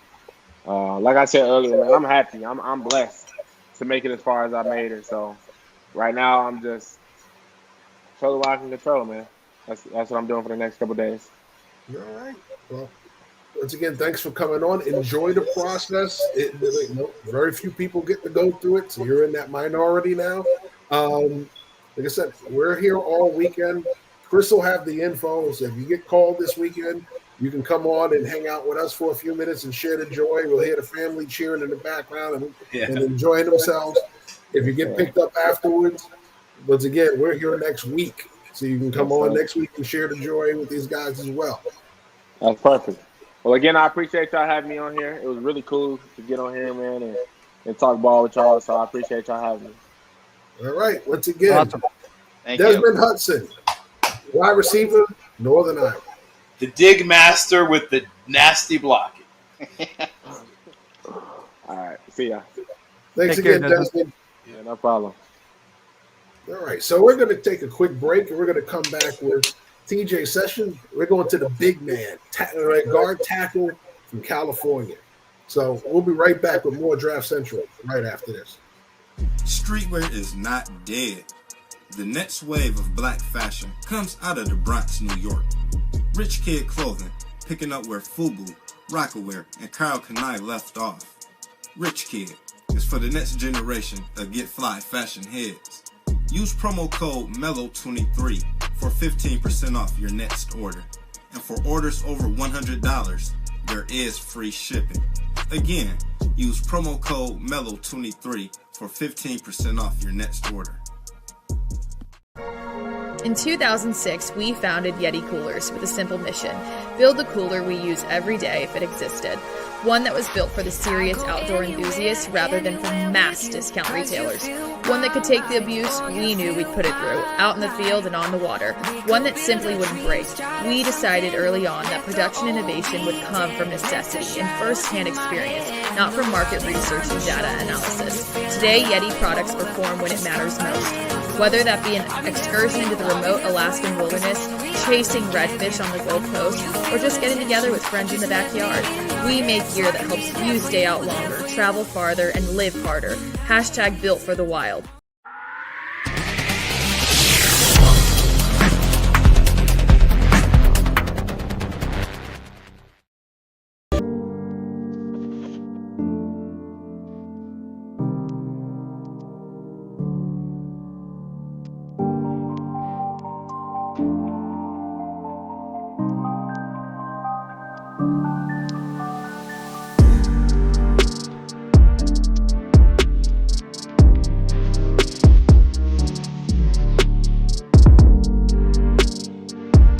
We are back here with Team NBS Draft Central. And that's right, get used to seeing these faces, folks, because you're going to see us for the next several days. As the draft starts tomorrow night, we're here live for every pick of the draft.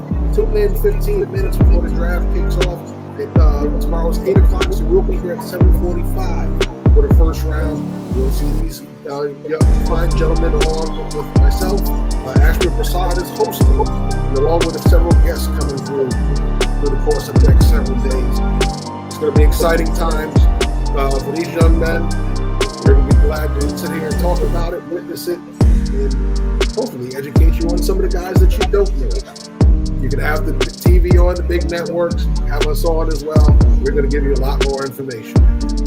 With that being said, speaking of information, we're going to bring on the big man. We're going to bring on TJ Sessions. We're talking offensive line with the offensive lineman from Cal. TJ, welcome to the show. How you doing? I'm doing fine, but you're doing better.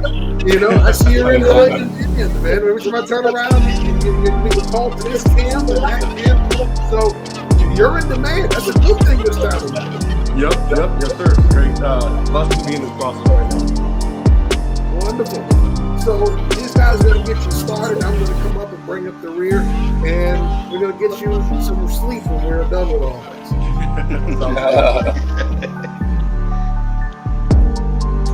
Well, we had the great pleasure of speaking to one of your teammates, and I'm just going to say this.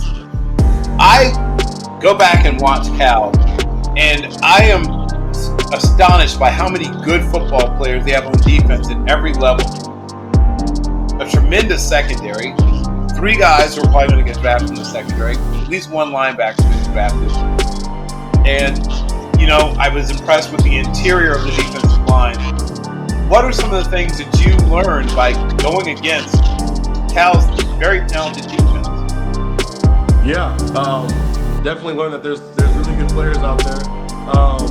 I think that with the best players in the defense, they're all leaders. So I feel like that kind of translated into their play. I just think that their work ethic really led them to their position that they're at right now. Okay. As was just mentioned by my good friend Jeff, you had the opportunity to come to the attention of NFL scouts through your play throughout your college career, but also obviously your pro day. Tell me about your pro day experience. Did it match with what your expectations were? I'm gonna say no on this one, just because I hold really high expectations for myself. I think that my 40 could have been a little faster, as well as my L drill. I think I was really upset with those two. I think that I performed well in the explosion portion of the pro day, but other than that, I put what I had out in the field, and that's what I got to stick with. Well, what were your expectations for yourself? Like, what were your goals? What you want to hit? So for my 40, I wanted to hit a 5.1. I hit consistent 5.2s. I believe I hit a 5.4 for my 40. And my Eljo, it blew me away because I was hitting about 7.4 on average for my Eljo. So I slipped on both of them. They didn't let me, or slipped on my Eljo and my shuttle. They only let me go once. So. Got it. And my next question, and the one that sort of always hits me, all the meeting rooms have a slightly different personality, but whenever you go into an offensive line room, everyone says we're a brotherhood, right? You hear that everywhere. I've noticed the offensive line room. It's actually true. No offense to people who have other positions, but whether it be the maybe competitive nature, whether it be the personality types, usually there's a little bit of something beyond just brotherhood. But for some, maybe it's just because maybe the lack of ego at the position. I've noticed that the offensive line group seems to be a particularly tight knit group. Walk me through the personalities that met you when you first walked in the Cal's offensive line meeting room, and how did those players who were in that room help to shape you as a person and as a player?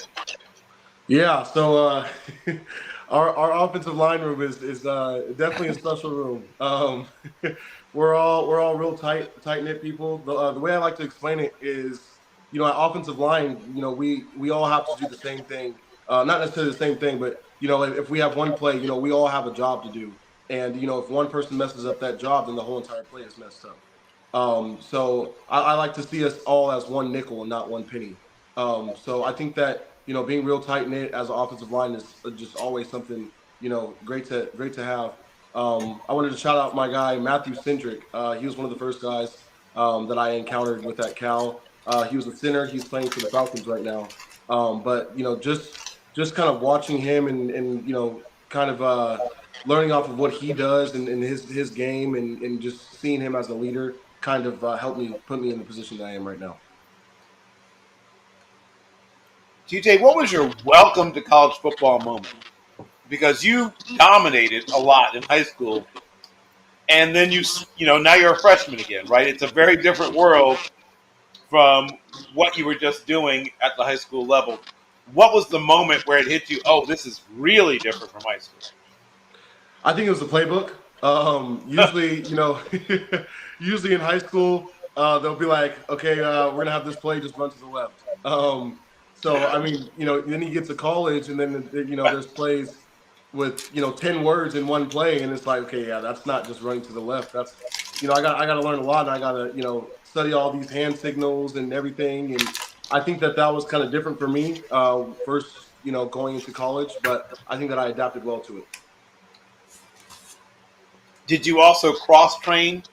I know a lot of people cross train where if you play this position, you also learn this position. Did you get that opportunity to cross train for other positions?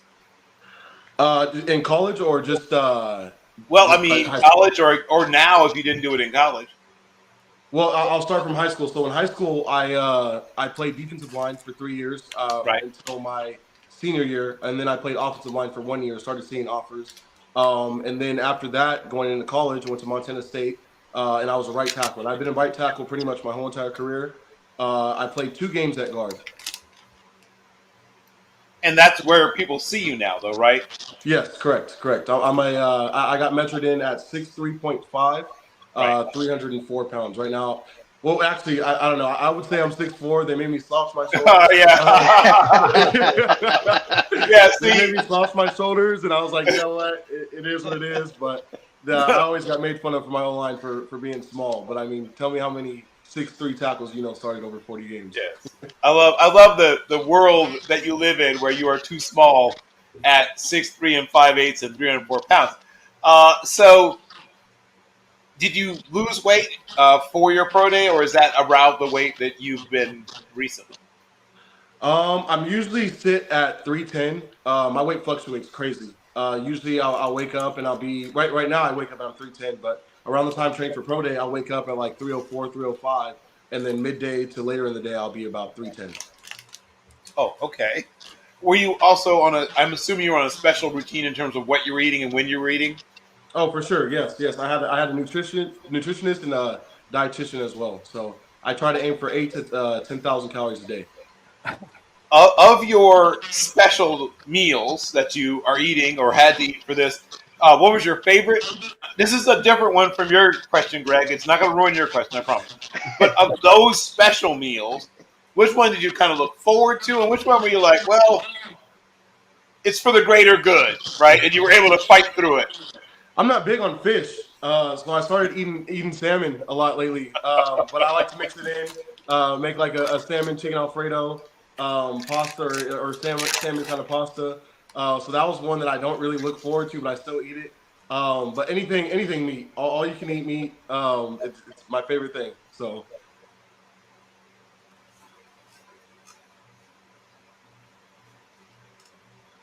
Could be a practice, or it could be a game. But who was the defensive tackle that made you say, "Oh, okay, wait, I'm going to have to work on this"? let's see. I usually went up against defensive ends. That's right, right, because you have been a tackle mostly, right? Yep. Okay, well But then, which defensive end? Because I keep you're a guard on my board, so you're a guard in my head now. But yeah. but in your career, which defensive end then was the guy that said, "Okay, I got to work on technique, feet, hands, something"? I would say, Reese, in practice, David Reese. I Oh, think he's at Syracuse right now. He was transferred from Florida, went to Cal for a little bit. But his spin move, I don't know, something about his spin move always got me. So I always had to work on, keeping nice tight hands, not leaning in my punch, and quick feet. So I know it was Reese, but just to shout out some players, Lasso Leatu from UCLA. I believe he was first round a year ago. Very good player. Braylon Trice, number 8 from Washington, very good player. yeah. Jonah Ellis from Utah, very good player. All those players that I went against, very, very good players, and really tested me to, be really firm in my technique. Okay, excellent. Well, okay, my last question for this segment. You've done cross training, obviously, as mentioned. Have you worked at all on snapping the football? Yes, I have. So it's funny. So my coach, Coach Blesh, he told me that like when coaches and scouts come in, for fall camp and spring ball, that they all wanted to see me at center and guard just because of my size. So what he would do is we would do CQ exchange, which is like the first 10 minutes of practice where all the centers would snap to the quarterbacks just to warm up. I would be a part of that. So I would snap every single play, not every play, but would snap before every single practice, and leading up till now, I've been snapping a lot, but never played a snap of center besides a few one-on-ones at practice. Yeah. Well, guess what? The NFL doesn't care. A team will still take you and say, "Hey, you're a center, right?" I'm fine with anything. Okay, so thank you so much, and I'll open it up to everyone else. Well, since Mr. Bill already asked you a food question, I ask every one of our interviewees their favorite meal. What is your favorite meal? Like I said, all you can eat meat. I would say anything barbecue. I'm a big cook myself. I've been making these tri-tip steak sandwiches. They are so good. They There you go. They are Yes. delicious. I wish we could put it up on the screen right now, but they're delicious. I got a little meat probe, and I don't know if you guys know what that is, but it's like a little meat probe that you put inside your meat, and then it Right. kind of calculates the time Yeah. when your meat would be ready. And I use that thing all the time. It's so good. That's called being an amateur cook yet still, but okay. You go ahead and use that meat probe, okay? Yes, sir. Don't listen to him. Hey, my old man was a military cook, and there was no meat probes allowed. Okay, there was no probing. But anyhow, My dad he was a 20-year drill sergeant. in the Marines. Yep, in the Marines. Yes, sir. Hoorah! I am a former Marine as well for 15 years. Oh. Okay. Thank you for your service. So anyhow, you played in the Big Sky, the Pac-12, and the ACC conference. Did you worry about the switch over to the ACC this year and the extra travel and all that fun sort of stuff that you guys had? I get that question a lot. I think it's different to ask me. I had a first class seat, so we had the lay down seats. The seats where you recline back and lay down. So I was comfortable. So I can't really answer for the other guys, but I was comfortable. I think I saw a video that they said that we traveled the whole circumference of the world. Yes, you did. Yeah, so that was kind of cool to see. I think that the biggest thing is probably after games. For example, I think we played Florida State late night, and we didn't get back home until I want to say like 4:30 a.m. Oh, sweet God.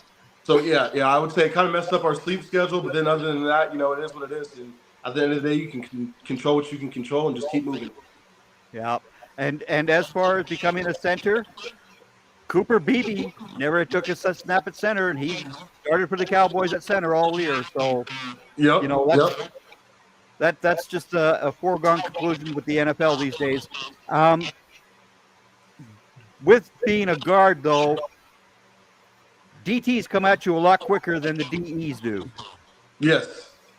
What is your best move to stop the DT? What's your best move? So one thing that I feel like I have an advantage is that playing tackle at such a small size, you have to know your reach and you have to know your length. And I think that, playing, I always play guys that are bigger than me, height-wise, and I think that really taught me, hand placement and how to strike fast, and also, when to strike. So I think that, when I got switched to guard for a few games, I think that I just have natural quick feet and quick hands enough just to stop their charge. And you also have a better pad level. Yes, built-in pad level. Right, exactly, which is something that most people don't understand, the pad level arguments. When you talk about Deion Walker from Kentucky being such a big, tall player. Well, yeah, he had his back injured this year, so he obviously had to rush guys being more stood up than people understood, right? Yep, yes, sir. But again, with you moving to guard and or center for the NFL, what teams have you been in touch with? I've been in touch with a few teams. I had my local pro day with the San Francisco 49ers, with the Chargers. I've talked to me and also my agent. We talked to the Steelers, Kansas City Chiefs, Carolina Panthers, Jaguars, Colts. There's a few Falcons, Seahawks. Seahawks close. There might be a few more, but probably about 8 teams so far that we've been in contact with. Nice, because the other DT that we had on from Cal just last week was much more of a hoorah type of an attitude, and I asked him if he was from the Marine, and now I get a Marine anyway. I like that. I like that. Yes, sir. Well, go ahead, Randall. All right. Yeah, you are very fierce in the run game and run blocking. Super quick, going across the line and moving and things along those lines. What's your favorite thing about run blocking and moving vertical instead of back? And other than Jaden Ott, who's your favorite running back to block for? Isaiah Fonte, running back. I don't know why he did not go to the NFL. I think that he should be in the NFL right now. That is one of the best running backs that I have ever played for. He's a dog. If you're watching this, Zay, you're a dog. I don't know. It's something about like he can just hit that hole, run fast, and it just I don't know what it is for running backs. It's like yards. What is it called? Yards past contact. Yes. But yeah, Yep. I've seen 5 guys on the defense hit him, and he's still running. So yeah, he's a little tank. That's awesome. And you had those collegiate guard snaps like midway through this year with Yes. Wake Forest and Syracuse. So how did that come into fruition? Was it an injury related that pushed you into guard, or it was an injury related? And then how did those games go? And then what was the conversations after? Is that where the guard conversation started happening? So basically, what happened was our starting guard, Bastion Sweeney, he had gone down with an injury, and they said that they needed somebody to step up. I've always wanted to play guard. I mean, just because my size, and I mean, I've never played guard before. And it's actually kind of funny. So Bastion had gone down. They were testing out other guards on our team, and we kind of weren't getting what we wanted. So they're like, TJ, you're playing guard. This was 3 days before the game. Keep in mind, I've never played guard before, but I feel like I have good football IQ enough, to move in any position on the field. So they moved me to guard 3 days before the game. I was doing nonstop film study, and I remember it was my first 4 one-on-one reps I won, and I was like, okay, this is. I mean, I feel comfortable playing guard. I think it's just because you're used to. I mean, I'm used to playing tackle where I'm getting guys lining up in a wide 9. And there's no contact until 3-4 steps, rather than playing guard and you're taking 2 steps, you're already in contact, and I love that. Yeah, that's awesome. I believe the Wake Forest was before Syracuse, and it looked like you were so comfortable in that spot. It was a really fun watch. That was 3 days of practice. Well, really 2. Yeah. and then correct me if I'm wrong, but you work with some charities. Is that correct? You said I work with charity? Yeah. You work with some charities. Is that correct? Is that correct? Correct. Yes. I work with. And you combined that. You combined that with your pro day. Did you end up doing that for the charity with your bench reps? Yes, correct. I said for every bench, or for every 1 bench press I bench, if you could donate for that, I hit 30 reps. There we go. Yeah. Yep. Yeah. I believe that would have been second in combine, if I'm not mistaken. Yeah, I was disappointed because I wanted that. I wanted some extras, but that's what we got. Yeah, and it's a charity that deals with kids with cancer, right? If you want to talk about that a little bit. Yeah. So I think that a lot of kids don't have the opportunity and chance, not necessarily the opportunity and chances. Let me rephrase. I just believe that in that position, kids would do anything, especially to be in my position. And I feel like me just doing little things like that just to help the kids out is really big to me. So that's one big thing that I hold in my heart. That's awesome. I love that. Yeah, those are my questions. Jeff, on to you. All right. Well, I'm going to give you an attaboy first before I ask my question. And, when I was going through and I wanted to pull some photos, this one came up and I said, I know an O-line coach that would be proud of this, because this is what we talk about by maintaining demeanor. For any young offensive lineman that is still awake watching this show, that's how you do it, right? You play with bend, you play with leverage. There's power behind that. The feet are underneath, and yes, he's kick sliding, that back foot is up, but it's going to hit the ground real fast, and that foot's going to come sliding back along with it. That's an attaboy. You're getting an attaboy for that one, right? I appreciate it. Thank you. Your offensive line coach should have pulled this up and said, "You freshmen, this is how you do it." So I appreciate it.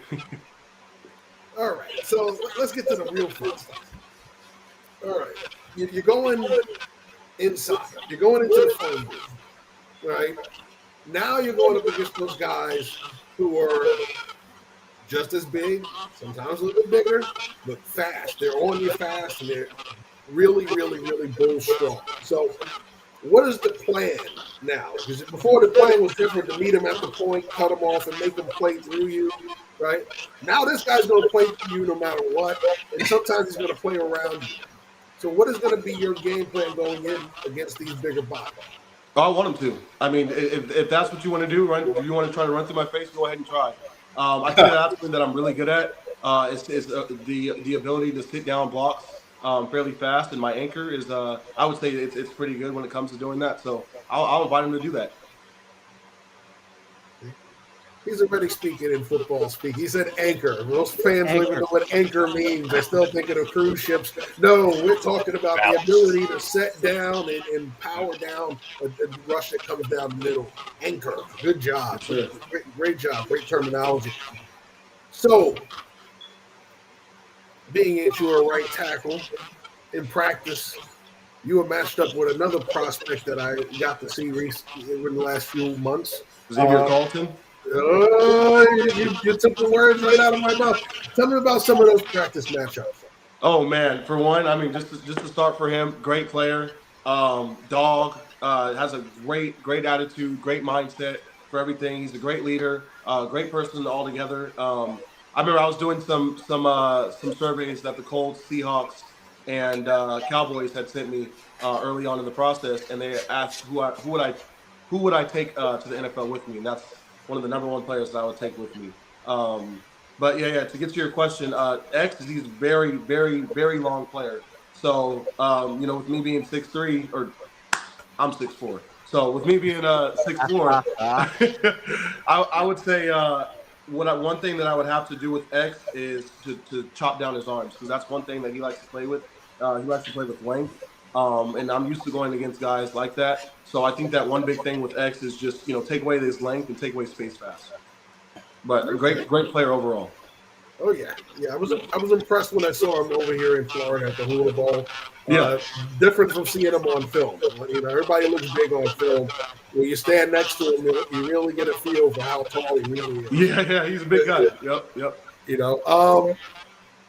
So kicking inside, you're going to be dealing with a lot more of the blitz looks. Before you had to deal with the fast guys, now you're going to have to deal with everything, right? You saw a lot of double-A gap pressure when you did move inside? Yep, we call it leg cross. Any kind of double-A gap pressure, yes, sir. All right, so give me 3 ways you'll use to block this one. Yeah, easy. So I would say that it depends what kind of protection that we're in. Let's just say that we're in a Louis protection. That means that we're going to slide the left tackle, left guard, and center to the left. And then that means that we have the right tackle and right guard. They're going to be man on. In a Louis protection, we would point. So I'm trying to look 58. We point 58. That'd be the point. And then the running back would take the other one. Gotcha. What's the next one? Another one I would say is we would be in a Frankie Florida protection. That's just our 5-man protection. The running back goes out. It really depends on film and game planning. This could easily be a sim kind of pressure. I'm sure you guys know what that is, but that's usually when they're showing that they're going to bring all the guys, but they usually drop one. So we would usually game plan to see who's dropping. We'd say that the end on the right tackle, we're just going to say that he's dropping. On Florida, we would call it a squeeze call. That would put the left guard on 59 and the right tackle squeezing down on the guy who's head up. Good job. All right, so let's move to a different front. All right, so you got a wide front here, right? Walked up linebacker, but you got 3 different guys that can come. Well, technically 4 if you count the slot, but 3 different safeties at shallow depth that can come at it from any place. Where are your eyes going to go if you're in, say, big on big protection? Like you're saying, if we make, I would say a 5-0 protection, so that means everybody's man. Yep. What position am I playing? You're at your guard, right guard. I'm right guard. Okay, so if I'm right guard, we would probably say I was the center. I'd probably make the slide to the left, putting basically sliding all 3 guys to the left. As the guard, I would help out the center first, and if the nose. I'm sorry. Let me look at this closely. Screen small. Yeah, I wish I could zoom in for you. Yeah, I'm trying to zoom in. So basically, you got 2 threes, right? Yes, sir. One's a tighter 3. He looks like he's a no, or he's on a G. Yeah, you could call him that. Yeah, he'd be more of a 2 than he is a 1. Yeah. So I would just take. I would take him over. It really depends on what slide that we're in. 1, 2. Yeah, you got a 7 and as a 9. right guard, I would just take over the 2, and Yeah. you'd be man on. Perfect. Okay. All right. So get that off the screen. All right.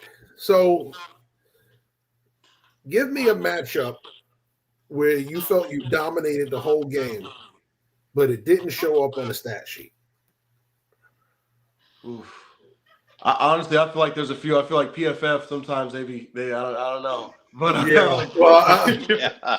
Well, you have a couple of guys on this show that aren't exactly the biggest fans of those 3 letters. But anyway, I mean, come on, how do you get a great PFF on O-line? You don't even know what the play is. I'm sorry, I feel a way about it, but I would say probably Stanford. I think that's one of my better games. My last ever home game that we played, that was the game that we had a 98 yards for the last play. But I would definitely say Stanford. Okay. Cool. And you answered those so well, we blew through all my questions. See, most people, it takes them about 10 minutes to get through all that. You blew through it in 3 minutes. Yeah. Well, I mean, I think Coach Blesh, my coach, O-line coach that used to be at Cal, we didn't the quarterback didn't usually call the calls, and it was usually the center. And I think that, me being the leader of the O-line, I kind of, had enough film sessions where, I'm asking, hey, center, who's the point on this one? And kind of, paying attention to that, and really just knowing that, teams want me to play center or guard at one point, why not learn it in college? So I'm not trying to cram everything in. Yeah, that's a special thing when you get a quarterback that does it. Usually they trust the offensive lineman to do it because some quarterbacks have no idea what they're looking at. So, Well, hey, Fernando Mendoza, the quarterback that we had at Cal, great guy. Definitely one of the smartest guys that I've ever been around. He was probably in the stadium and film room longer than the coaches were, and I can say that with confidence. So, yeah. You know about Noah? I'm sorry? Was that Noah you were talking about? No. Fernando Mendoza. Fernando. Yeah, Fernando. Yep. Who is at Indiana now, right? Yes, sir. Yep. Yeah. I think he's been one heck of a prospect when his time comes. For sure. Yeah, you guys will be talking to him next year. Yeah, and people are sleeping on how good an athlete he is. He's much more athletic than most people realize. Very good athlete. Very good athlete.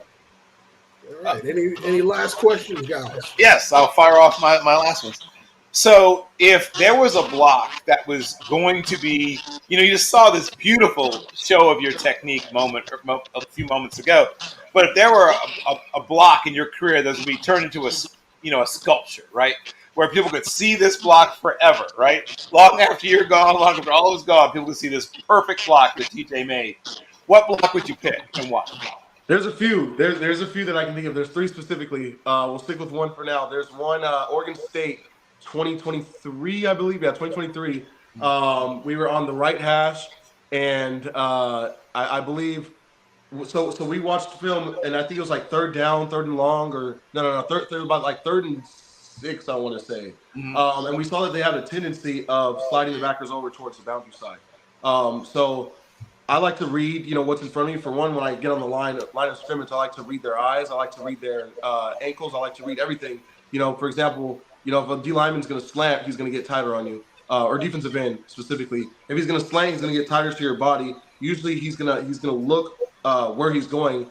Some undisciplined defensive ends will do that. They'll look where they're going before they'll go. So I like to read that as well. And sometimes you can see their ankle twitching either way. So it was Oregon State, and he lined tight on me, and I saw the backer was off levels, or the wheel was off levels with the mic, and I already knew what they were going to bring. So they brought the defensive end to the B gap and slanted the wheel backer over to the C gap. I knew they were going to do that, so I stepped inside, baited him to go in the B gap, gave him a shoulder, popped it back, hit him and hit the defensive end and the backer and the wheel backer, both put him on their butt. And then Isaiah Fonse hit the hole up straight for a touchdown. So that was one of my favorite plays. Yeah, that should be a sculpture, actually. That is the kind of thing that should be preserved for all time. Thank you.